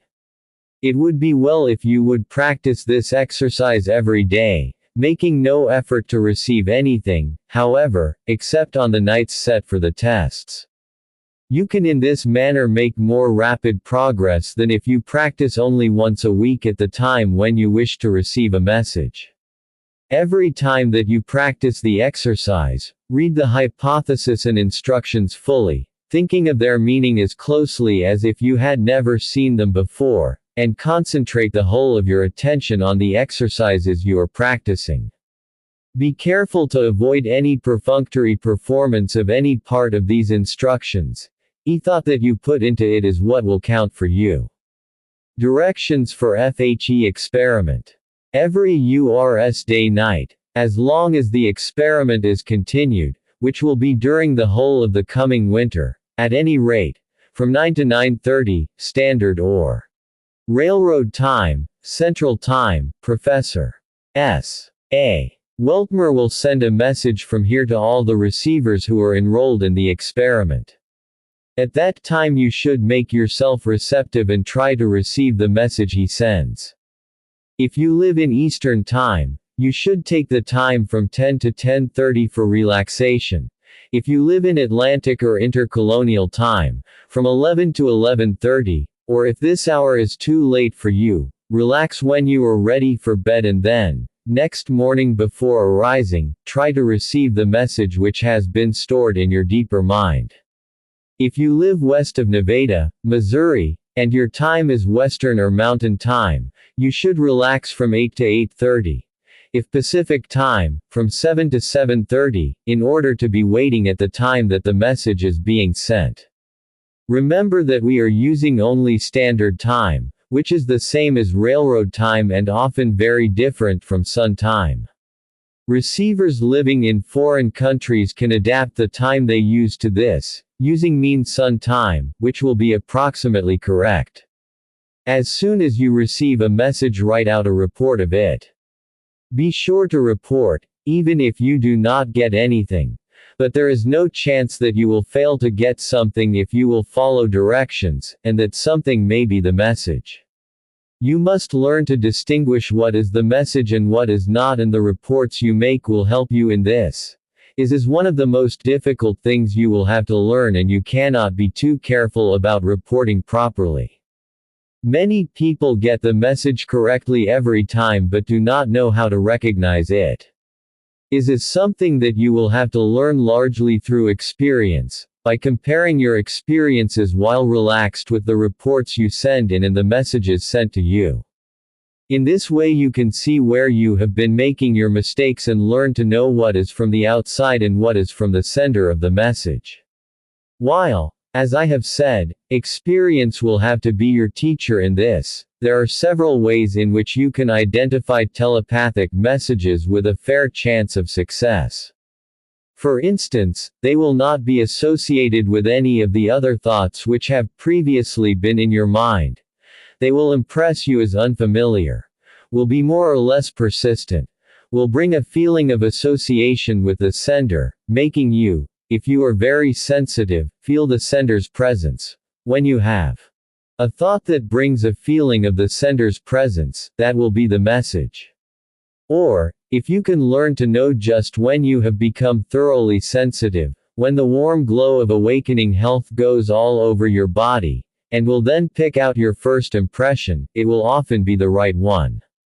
Be sure to report every thought that brings with it any feeling that the sender is with you or that you have come to him, or even if there is no more than a strong feeling of association which does not reach the extreme of making you feel his presence. Do not try to govern the thoughts which come into your mind unless they should be unpleasant or undesirable. Take anything that comes, so long as it is not unpleasant.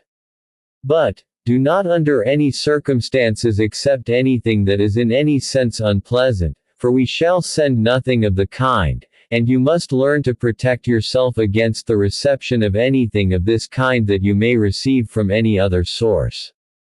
You will not get into any condition where you will be unable to refuse any thoughts you do. Chapter 7. Results of the Weltmer experiment. In the November, 1907, issue of Weltmer's magazine, Mr. Ernest Weltmer makes his first report of the Weltmer experiment. He says, "Our great telepathy experiment has been making weekly tests since September 12. Up to date we have been concerned with testing the hypothesis that any number of people can receive the same message at the same time from one sender, irrespective of distance or location, if they can each one become properly sensitive. I present, as follows, the results of the first 4 tests." He then calls attention to a facsimile reproduction of the statement of the committee selected for the first test, which reads as follows. Sept. 12, 1907. We, as committee, have selected this message for Professor S. A. Weltmer to send tonight to the receivers in the telepathy experiment, and we hereby testify that he has not seen or been told this message until we have given it to him at 9 p.m. This date. E-message is as follows. Telepathy is a fact. Signed John Wilson, W.M. Weinrich, Emma T. Metz. Mr. Ernest Weltmer adds the following footnote to the reproduction of the above report. Above is a photographic facsimile of the document prepared by the committee which selected this first message. Each test is carried on with the same precautions, and all these papers are kept to compare with the reported results. Dated reports, taken with the papers prepared by the various committees, give the evidence we gather a positive scientific value, and exclude, on every count, all chance of fraud. Results of this first test, as stated by Mr. Weltmer, show that 310 persons reported according to the requirements. Of the messages reported, the following have more or less resemblance to the message actually sent out. Telepathy is a grand science. Telepathy is a fact. It is proven. Learn telepathy. Telepathy is a grand science. Transference. Mental healing is a fact. Mental healing is a success. Fell asleep immediately after relaxing. Did not awaken until 6 a.m. My first consciousness was the single word, telepathy, ringing through my brain. Many reports were received having no apparent connection with the message sent out. E-message sent out on September 19, 1907, was as follows. Health is wealth. E-reports having some apparent connection with the actual message, are as follows. Impression. Perfect health. I felt the vibrations all through my right side, neck and throat where my trouble is. Health went all over me and my mind was clear. I saw how to hold my mind for health. Abounding circulation seemed to rise and float away, heard beautiful music, had perfect rest. Afterward, restful sleep, then perfect health. E-message sent out September 26, 1907, was as follows. God is love. E-reports having some apparent connection with the message sent out, are as follows. God is omnipresent. God is life, all. E-Lord is my shepherd. E-word, love, seem to be more prominent than anything else.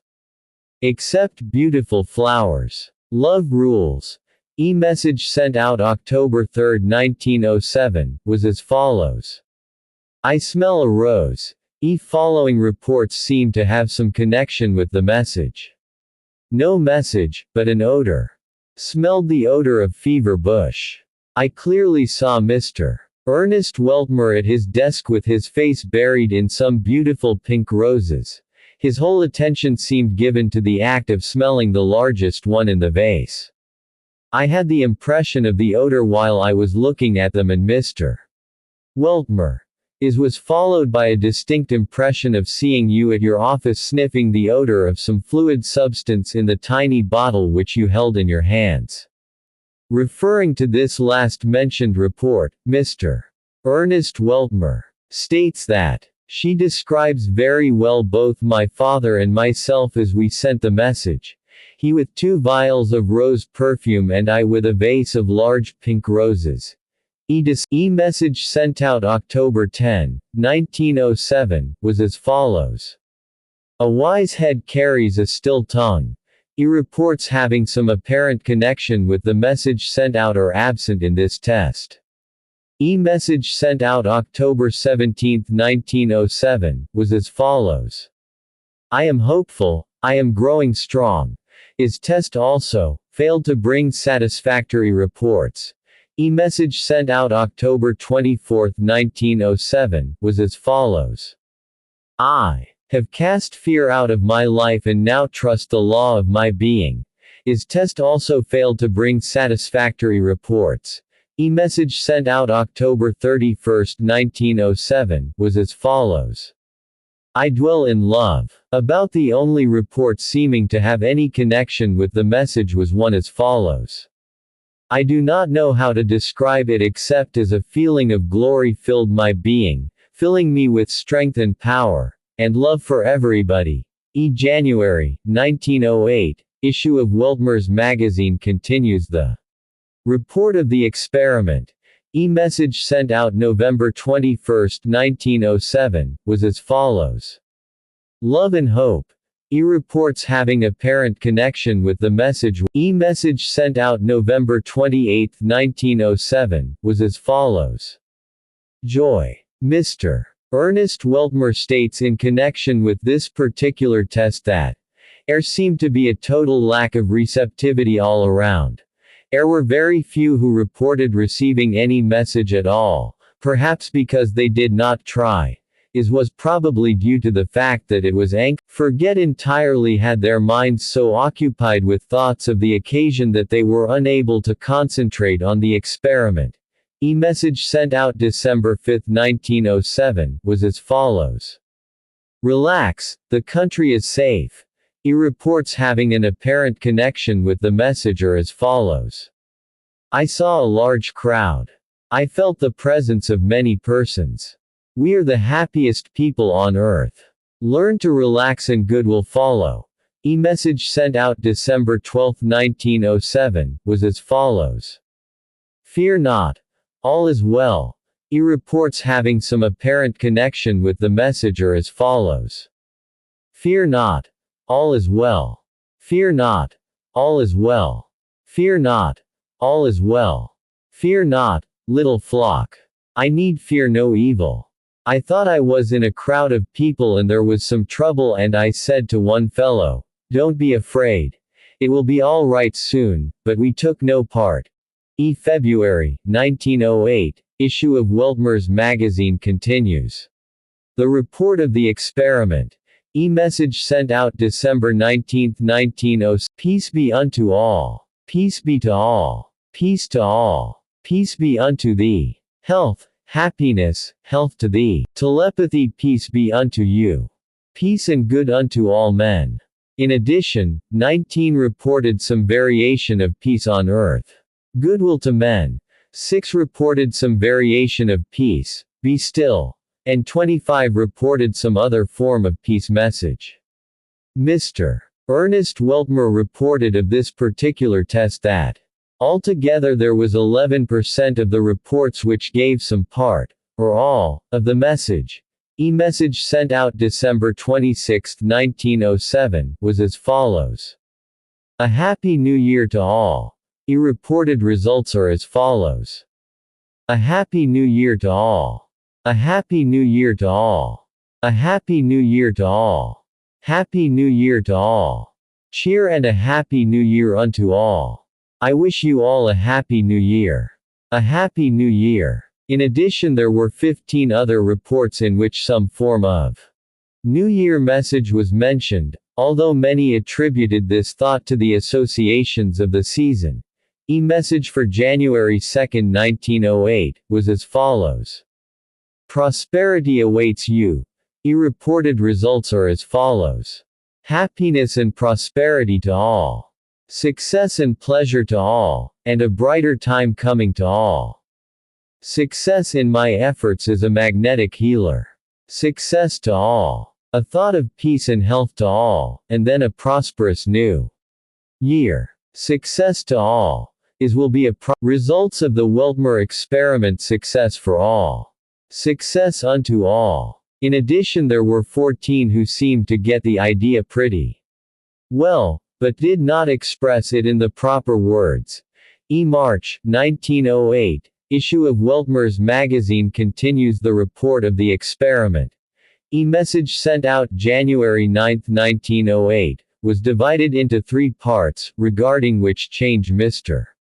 Ernest Weltmer states. Beginning with January 9, the message was sent out at 3 different hours. It was sent first at 7, then at 8, and later at 9 o'clock. On this evening a different message was sent at each hour for the purpose of determining, if possible, whether time and distance had anything to do with transmission. E-message sent at 7 o'clock was, Wisdom is mine. At 8 o'clock the message, Health is wealth, was sent, and, Right is might, as the message which was sent at 9 o'clock. Best reports were as follows. Wisdom is mine. Wisdom and health. You made a change in telepathy, didn't you? Seemed to me like you did. Yours for truth. And seemed to come knowledge is yours. Infinite wisdom is mine. Health and success. Health and success. Health. E-messages for January 16, 1908, were as follows. All is right. You are growing stronger. And love one another. Following are a few of the best reports following this test. All is right, and you are growing stronger. Telepathy. All is well. Kingdom is within.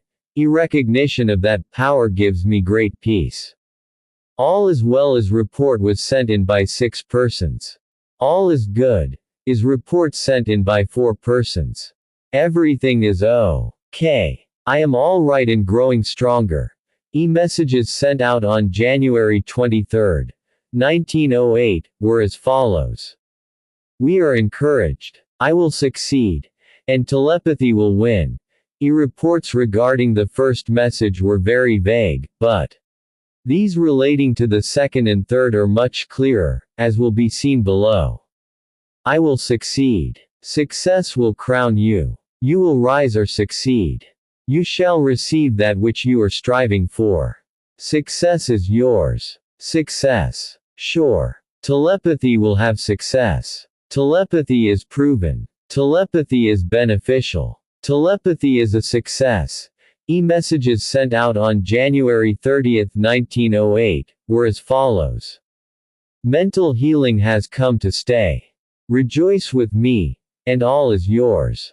No strictly correct answers were received, although many were received giving the thought of one of the messages, the form of expression being different, for instance, gladness. In this number of the magazine, Mr. Ernest Weltmer makes the following interesting statement. I have noticed that on the succeeding night there are usually almost as many who receive the message sent on the preceding night as results of the Weltmer experiment received it the night that it was sent out. If this had happened in only 1 or 2 cases I should think nothing of it, but since it happens nearly every time I am led to believe that there may be some very good reason for it. It may have something to do with the retention of the message below consciousness and time consumed in transmission. I am not prepared to venture an explanation now. April 1908 issue of Weltmer's magazine contains the account of the tests of February 6, 13, 20, and 27, 1908, respectively. Messages sent out on February 6, 1908, were as follows. We are growing stronger and better every day. I am well, and be of good cheer. Following results are reported. You are growing strong. Health is yours. Be of good cheer. Besides the above, 27 are reported as approximately correct, both in the sense and the wording of their reports, and 84 reported the sense of the messages but not the words. Message sent out on February 13, 1910, was as follows. God is love, life, health and peace. Following were the best reports. God is love, life, health and peace. Be comforted, for God is love and health and peace. God is life, health and peace. Mr. Ernest Weltmer states regarding the reports of this test. Besides these 3, which are perhaps the best, although there are many others almost if not quite as good, 25 others reported the sense and words of the messages sent out on February 20, 1908, were as follows. All possibilities are mine. All power is mine. And truth leads me. Reports are as follows. All is mine. Power is mine. Health is mine. Success is mine. Be happy. Let the words of truth and love lead thee. Truth is mighty. Mr. Ernest Weltmer says of the reports, Essay 3 are the only ones who reported the words in anything like the right combination, although many had the sense very correctly and got part of the words right, and 66 reported the meaning but not the words of the message. Message of February 27, 1908, was as follows. You can do what I do when you know what I know. Mr. Ernest Weltmer says regarding this test, his test was almost a total. Chapter 8. Results of the Weltmer experiment continued. The May, 1908, issue of Weltmer's Magazine gives the results of the tests of March 5, 12, 19, and 26, 1908, respectively. Mr. Ernest Weltmer made the following statement. For some unknown reason this month has been the least successful of any since the experiment was started. I have thought over the question from every side and I cannot discover the reason for this. I cannot see what makes the difference, but, whatever it is, I hope that it will soon pass and that we shall begin to make progress again. Every one of the 4 messages sent during this month would have been an easy one to receive if its reception had depended upon the suggestions of association, guessing or coincidence, for they are all of the nature that we would be expected to send. First one, especially, is one which would have a strong backing of suggestion from the environment of the receivers and the season of the year, and the other 3, being familiar quotations, would be as likely to come into the mind of the receivers as any of the other quotations of this character, except 2 or 3 which have been sent several times and which are reported continually. I wish to say, in passing, that we shall in future endeavor to prevent any committee from selecting either of the following messages. God is love, peace on earth, goodwill to men. Love one another.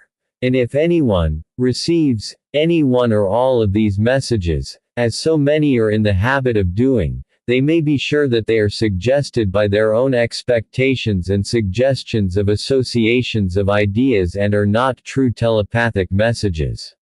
We endeavor to have messages chosen which have not been sent before, in order to avoid the element of association that would exist in the repeated messages.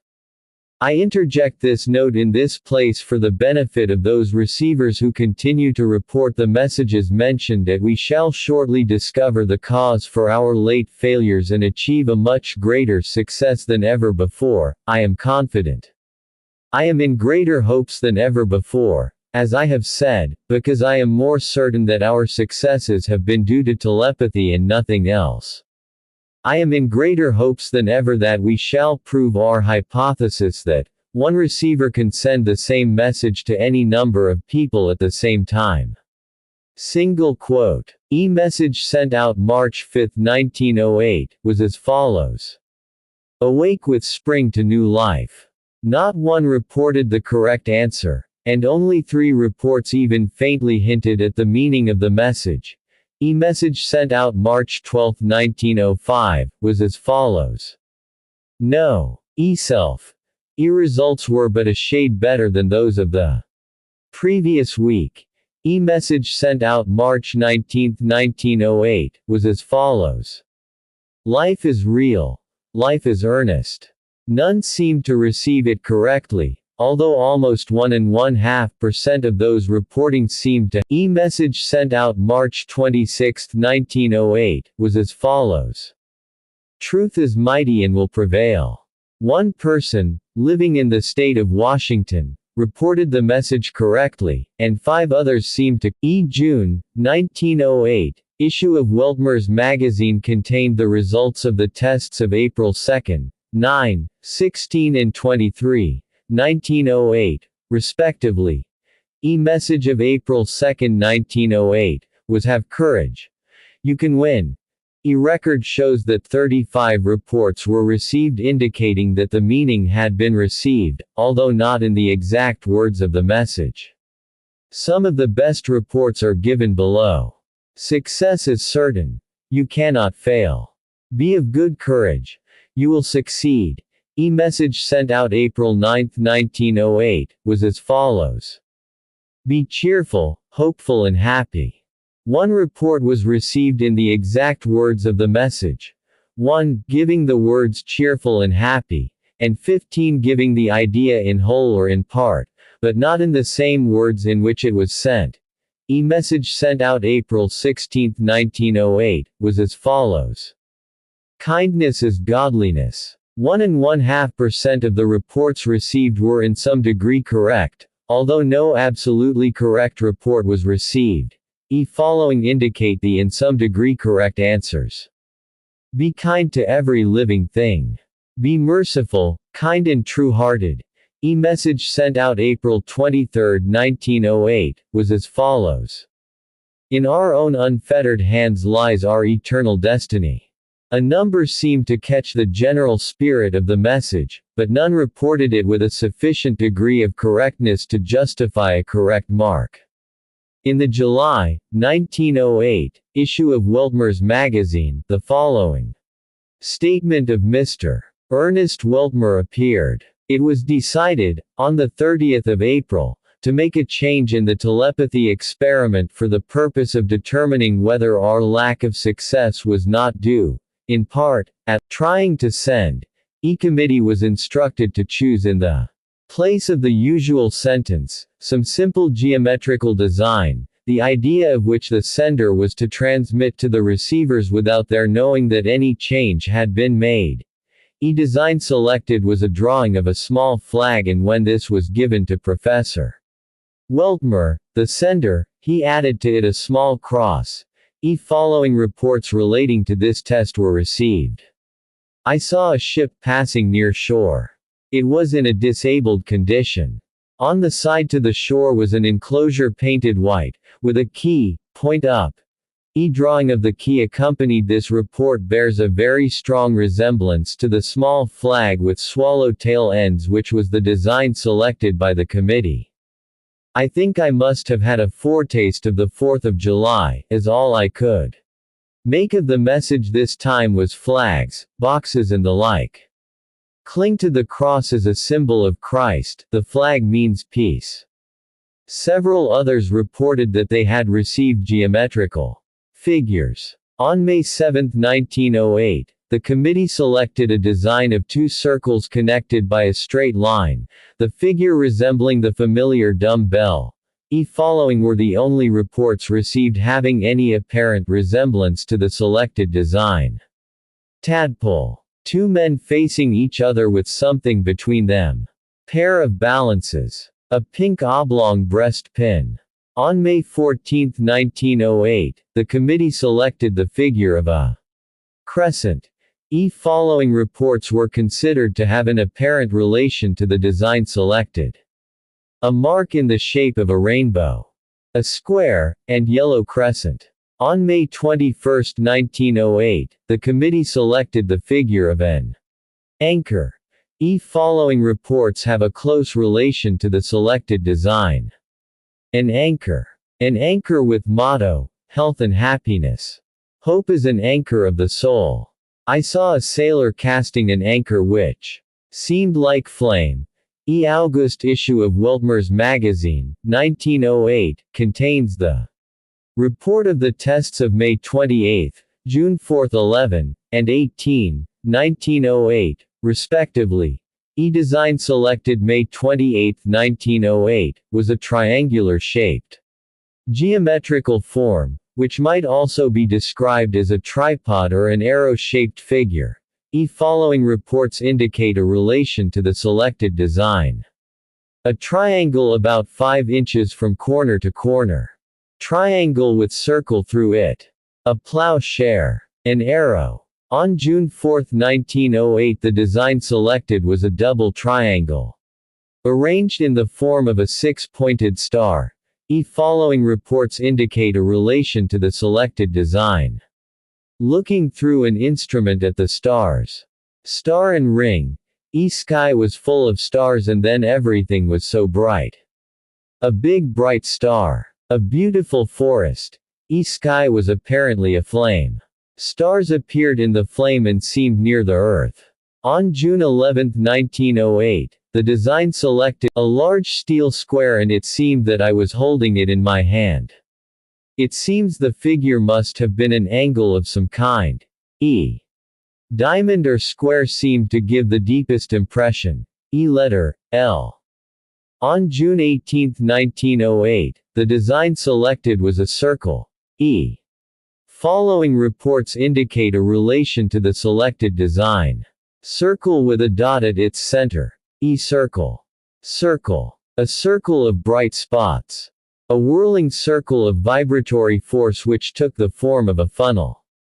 Focus away from me. Whirling disc with a hole in the center.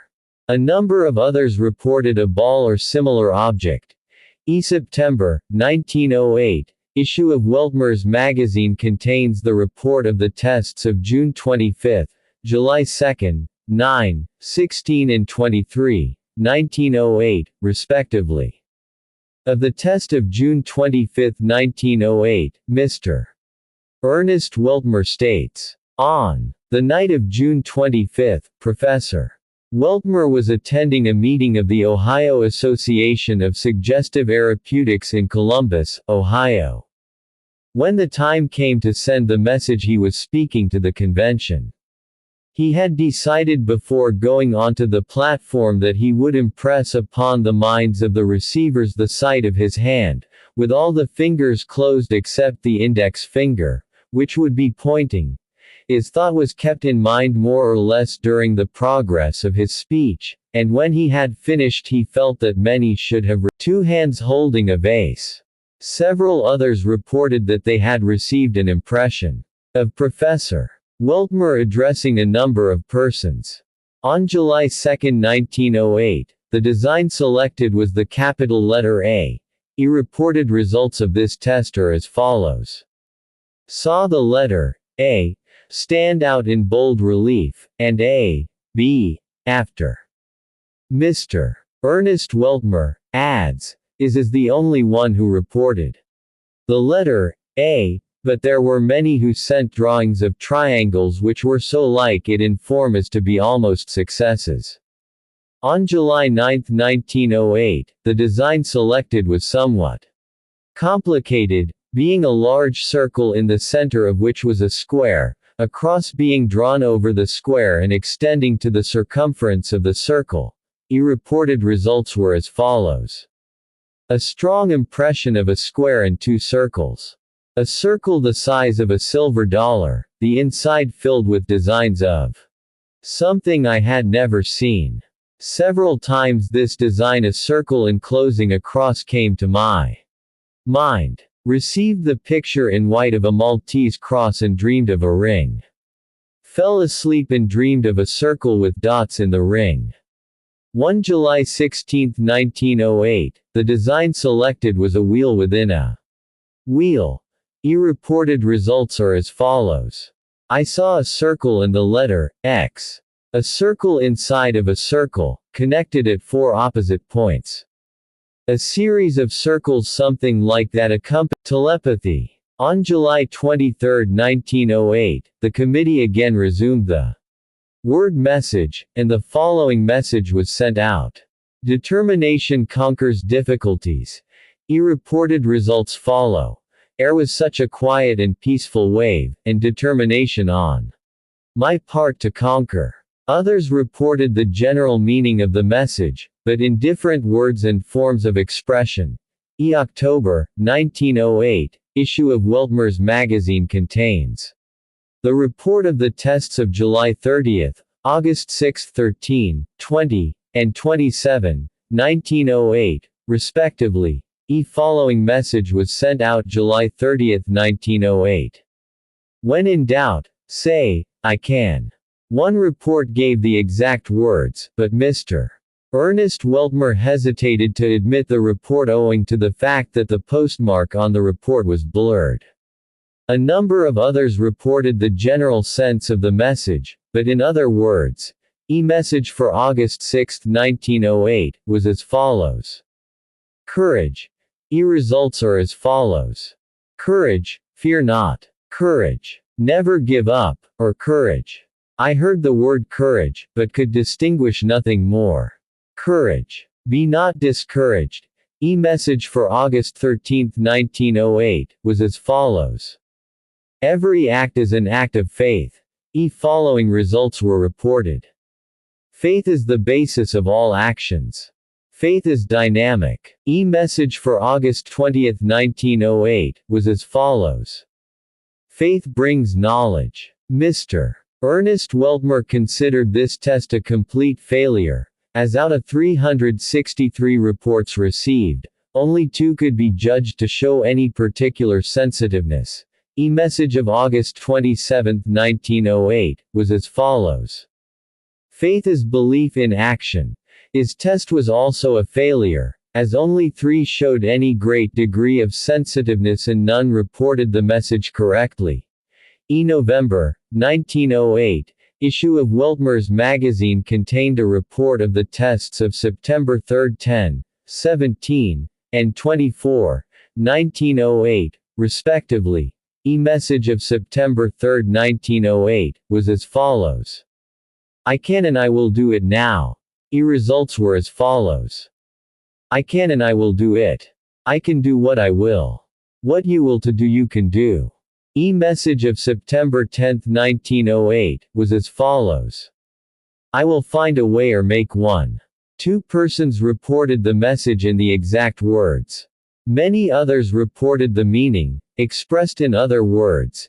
Message for September 17, 1908, was as follows. I will succeed. Results were as follows. I will succeed. 2 persons. Well. Reports show that 6 persons reported in the exact words of the message. December, 1908, issue of Weltmer's magazine contains the report of the tests of October 1, 8, 15, and 22, 1908, respectively. Message of October 1, 1908, was as follows. Truth is light. Result was as follows. God is light. Idea of light. Seek the light of truth. All is light. E thought that truth will be and is a light to me. E message for October 8, 1908, was as follows. My strength is all sufficient. E results were as follows. My strength is all sufficient. Strength is given to all to bear our burden. E message of October 15, 1910, was as follows. E power of the infinite is mind. His test was a failure, no reports being correct or nearly so. E message of October 22, 1908, was as follows. I seek perfect health. E results were as follows. I want perfect health. Health is mine and I shall attain it. I want perfect health. Health is what we seek. I seek perfect health. I want perfect health. E March, 1909, issue of Weltmer's magazine gives the report of the tests from October 29, 1908.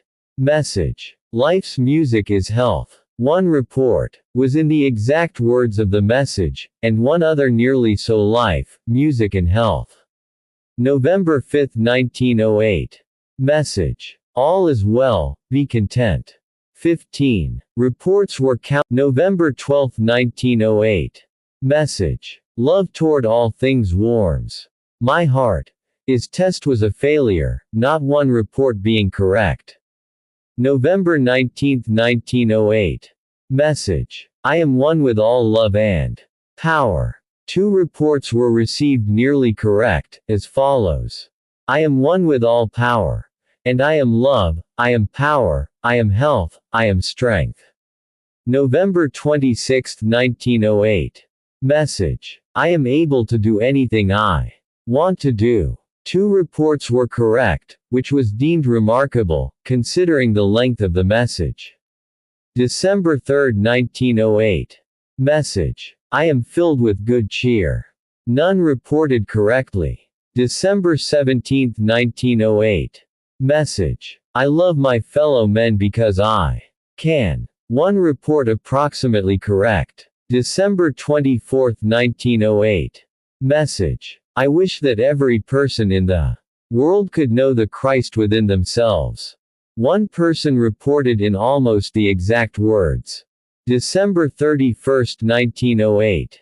Message. I will strive to see only the good, the beautiful, the true, in each person and thing that lies in my path this year.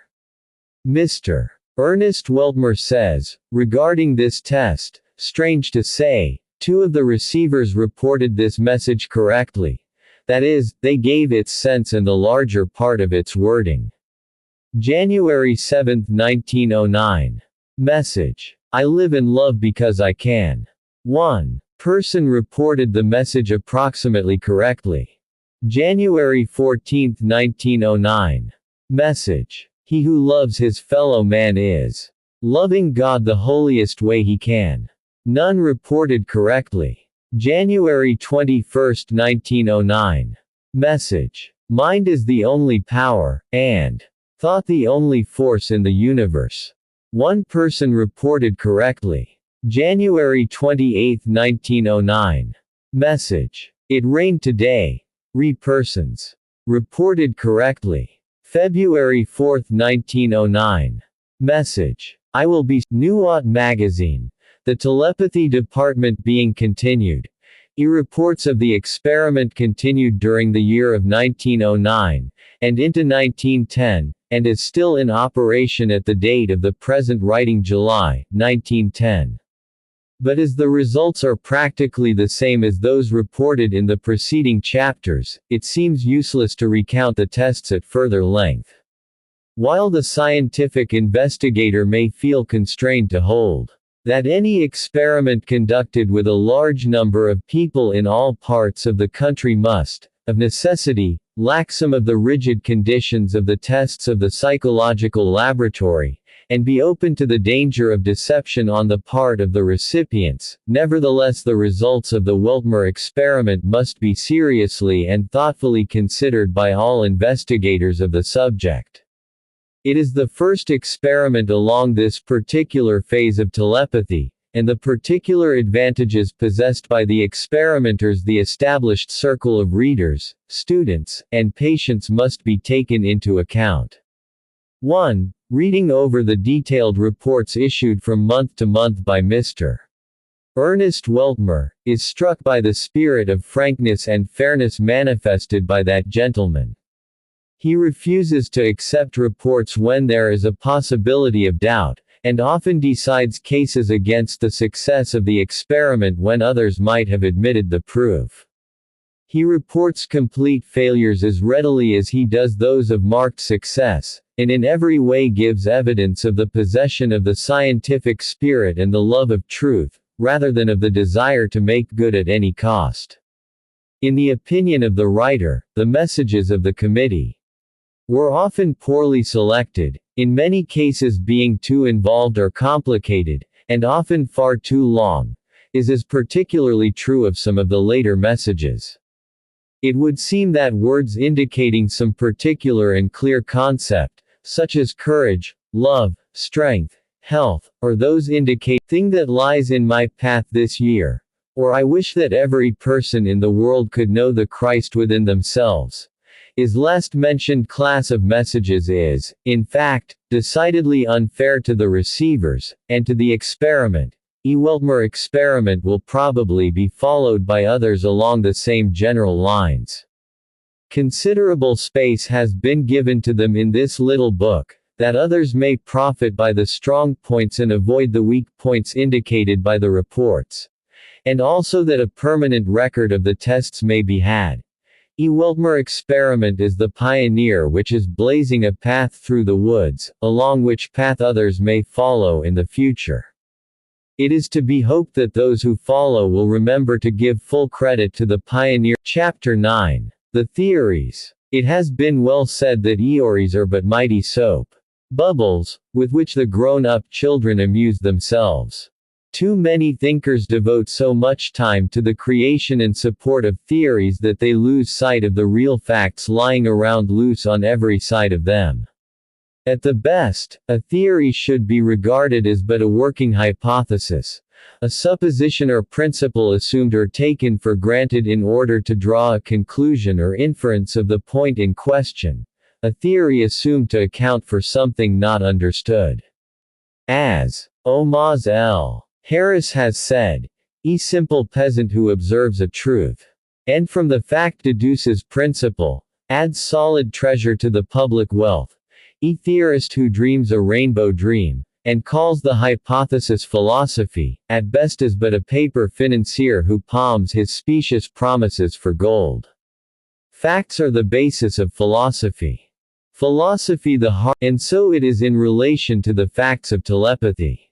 It is not necessary to accept any particular theory of telepathy in order to accept the facts. One may accept any one of the several theories advanced to account for the phenomena of telepathy. One may even refuse to accept any of these theories, and still believe in telepathy. It is possible, and extremely probable, that the several theories regarding telepathy may be found after all to be but mere guesses, and that the real theory is yet to be unfolded. So, to all students and investigators of telepathy, I would say, use any theory as but a working hypothesis and not as an established law or principle. Stick close to the facts, and do not waste time fighting about theories. In order that the reader may know what working hypotheses have been advanced to account for the phenomena of telepathy, let us take a brief glance at the leading theories of the theorists. In the first place we have the theory most commonly advanced, the theory of thought waves in the ether. You will find this particular theory forcibly stated in the quotations from eminent scientists which appear in the first few chapters of this little book. It is held by these thinkers that just as the vibrations of light, Heat, electricity and magnetism produce waves in the ether of space which are then carried to distant points where they reproduce the original vibrations. So do the vibrations of thought create ether waves which travel until they come in contact with the brain or mind of another person and are then transformed into thought vibrations. His idea has received support from the physiological fact that there is noticed a perceptible increase in the temperature of the brain during periods of thought activity, and that there are known to be chemical changes in the brain substance during the process of thought, which would seem to indicate the manifestation of power, energy or force of some kind. The idea has also been strengthened by the recent discoveries in wireless telegraphy. Many writers free using the latter as an illustration of them admit that there is a place for thought vibrations in the scale of vibrations, there being immense gaps in the scale which evidently belong to some vibratory forces as yet unknown to us. For instance, Professor Elisha Gray says, there is much food for speculation in the thought that there exist sound waves that no human ear can hear, and color waves of light that no eye can see. A long, dark, soundless space between 40,000 and 400 trillion vibrations per second, and the infinity of range beyond 700 trillion vibrations per second, where light ceases, in the universe of motion, makes it possible to indulge in speculation. And, Professor M. Williams says, there is no gradation between the most rapid undulations or tremblings that produce our sensations of sound, and the slowest of those which give rise to our sensations of gentlest warmth. There is a huge gap between them, wide enough to include another world of motion, all lying between our world of sound and our world of heat and light, and there is no good reason whatever for supposing that matter is incapable of such intermediate activity, or that such activity may not give rise to intermediate sensations, provided there are organs for taking up and sensifying these movements. I shall not go into further detail regarding this particular theory, which is the most popular one, for the eminent scientists quoted elsewhere in the book give a clearer, stronger and better presentation of it than the present writer could hope to do. A reader will notice that the Weltmer hypothesis is based on this idea of waves in the ether, the following statement thereof being unmistakable. 1. Mind, acting in the normal capacity of thinking, produces vibrations in ether. 2. Ether, capable of being set into vibrations by mental activities, fills all space. 3. Ether transmits thought vibrations to every part of its mass, etc. A second popular theory of telepathy is that of the subjective, subconscious, favor with a great number of persons, particularly with those interested in psychic research or the popular metaphysical movement.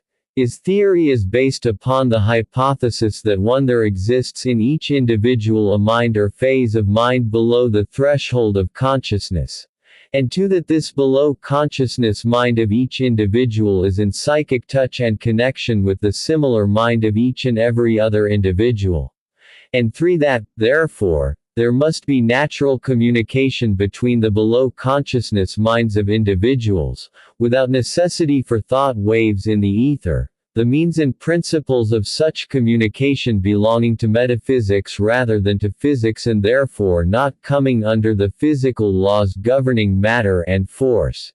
Here has been much written regarding this theory, and about this below consciousness mind, to which I must refer the reader. It must be remembered, though, that one may accept the below consciousness mind or phase of mind, without also accepting the subconscious theory of telepathy.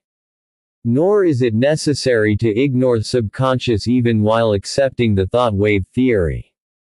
As proof of this last, I ask you to consider the statement of Mr. Ernest Weltmer, who, while advancing the wave in the ether hypothesis, nevertheless, plainly states, telepathy is a function of the deeper, subconscious mind, both as to the sending and receiving of messages, Thoughts sent by the subconsciousness come to the consciousness of the sender only incidentally or not at all. Messages received by the subconsciousness arise to the consciousness of the receiver while his mind is in a condition which places the ordinary sensory thoughts in the background, and as the result of the transmitted vibrations causing a movement or condition in the receiver's mind similar to that which in the sender's mind produced consciousness. Thomson J. Hudson, in his well-known work, E-Law of Psychic Phenomena, did much to make popular this particular theory of telepathy. His views may be gathered from the following quotation from the said work. There is inherent in mankind the power to communicate thoughts to others, independently of objective means of communication. Now telepathy is primarily the communion of subjective minds, or rather it is the normal means of communication between subjective minds. A reason of the apparent rarity of its manifestation is that it requires exceptional conditions to bring its results above the threshold of consciousness. There is every reason to believe that the souls, or subjective minds, of men can and do habitually hold communication with one another when not the remotest perception of the fact is communicated to the objective intelligence. It may be that such communion is not general among men, but it is certain that it is held between those who, from any cause, are en rapport.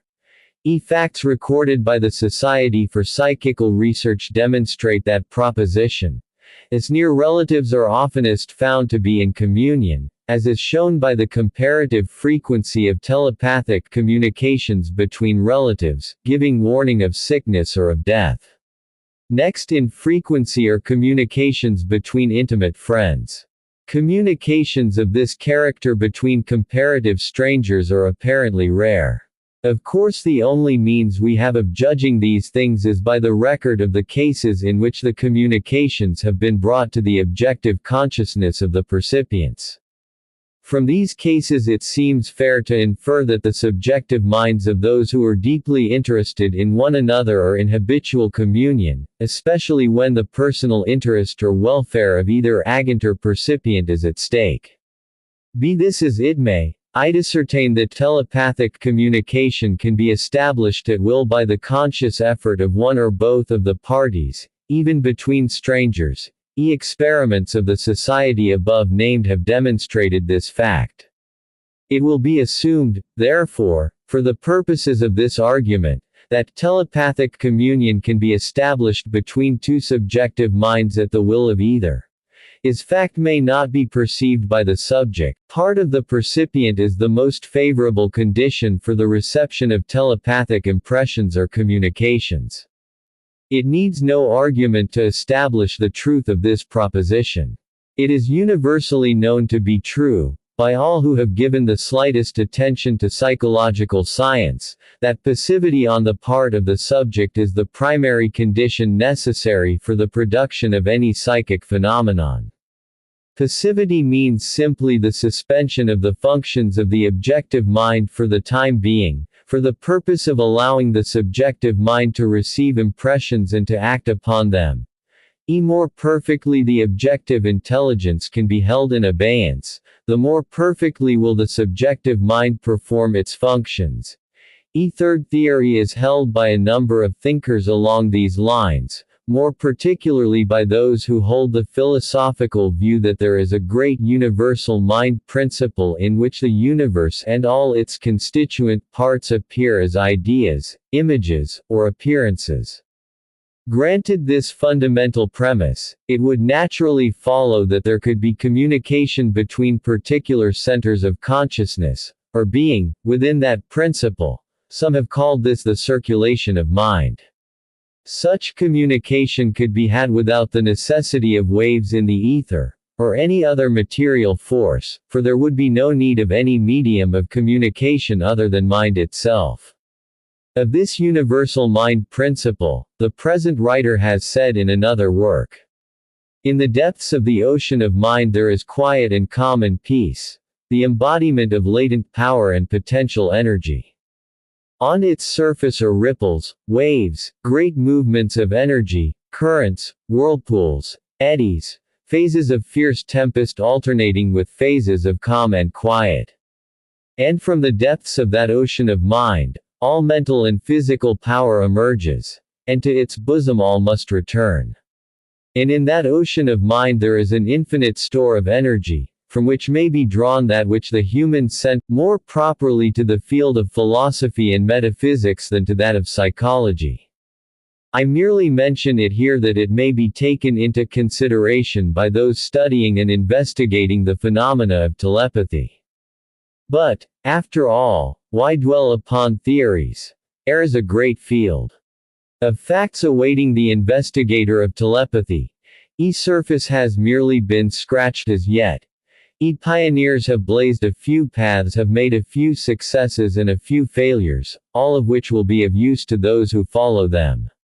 Perhaps this little book will serve to interest someone who may in after years be one of those who will bring order out of chaos in this wonderful field of human thought.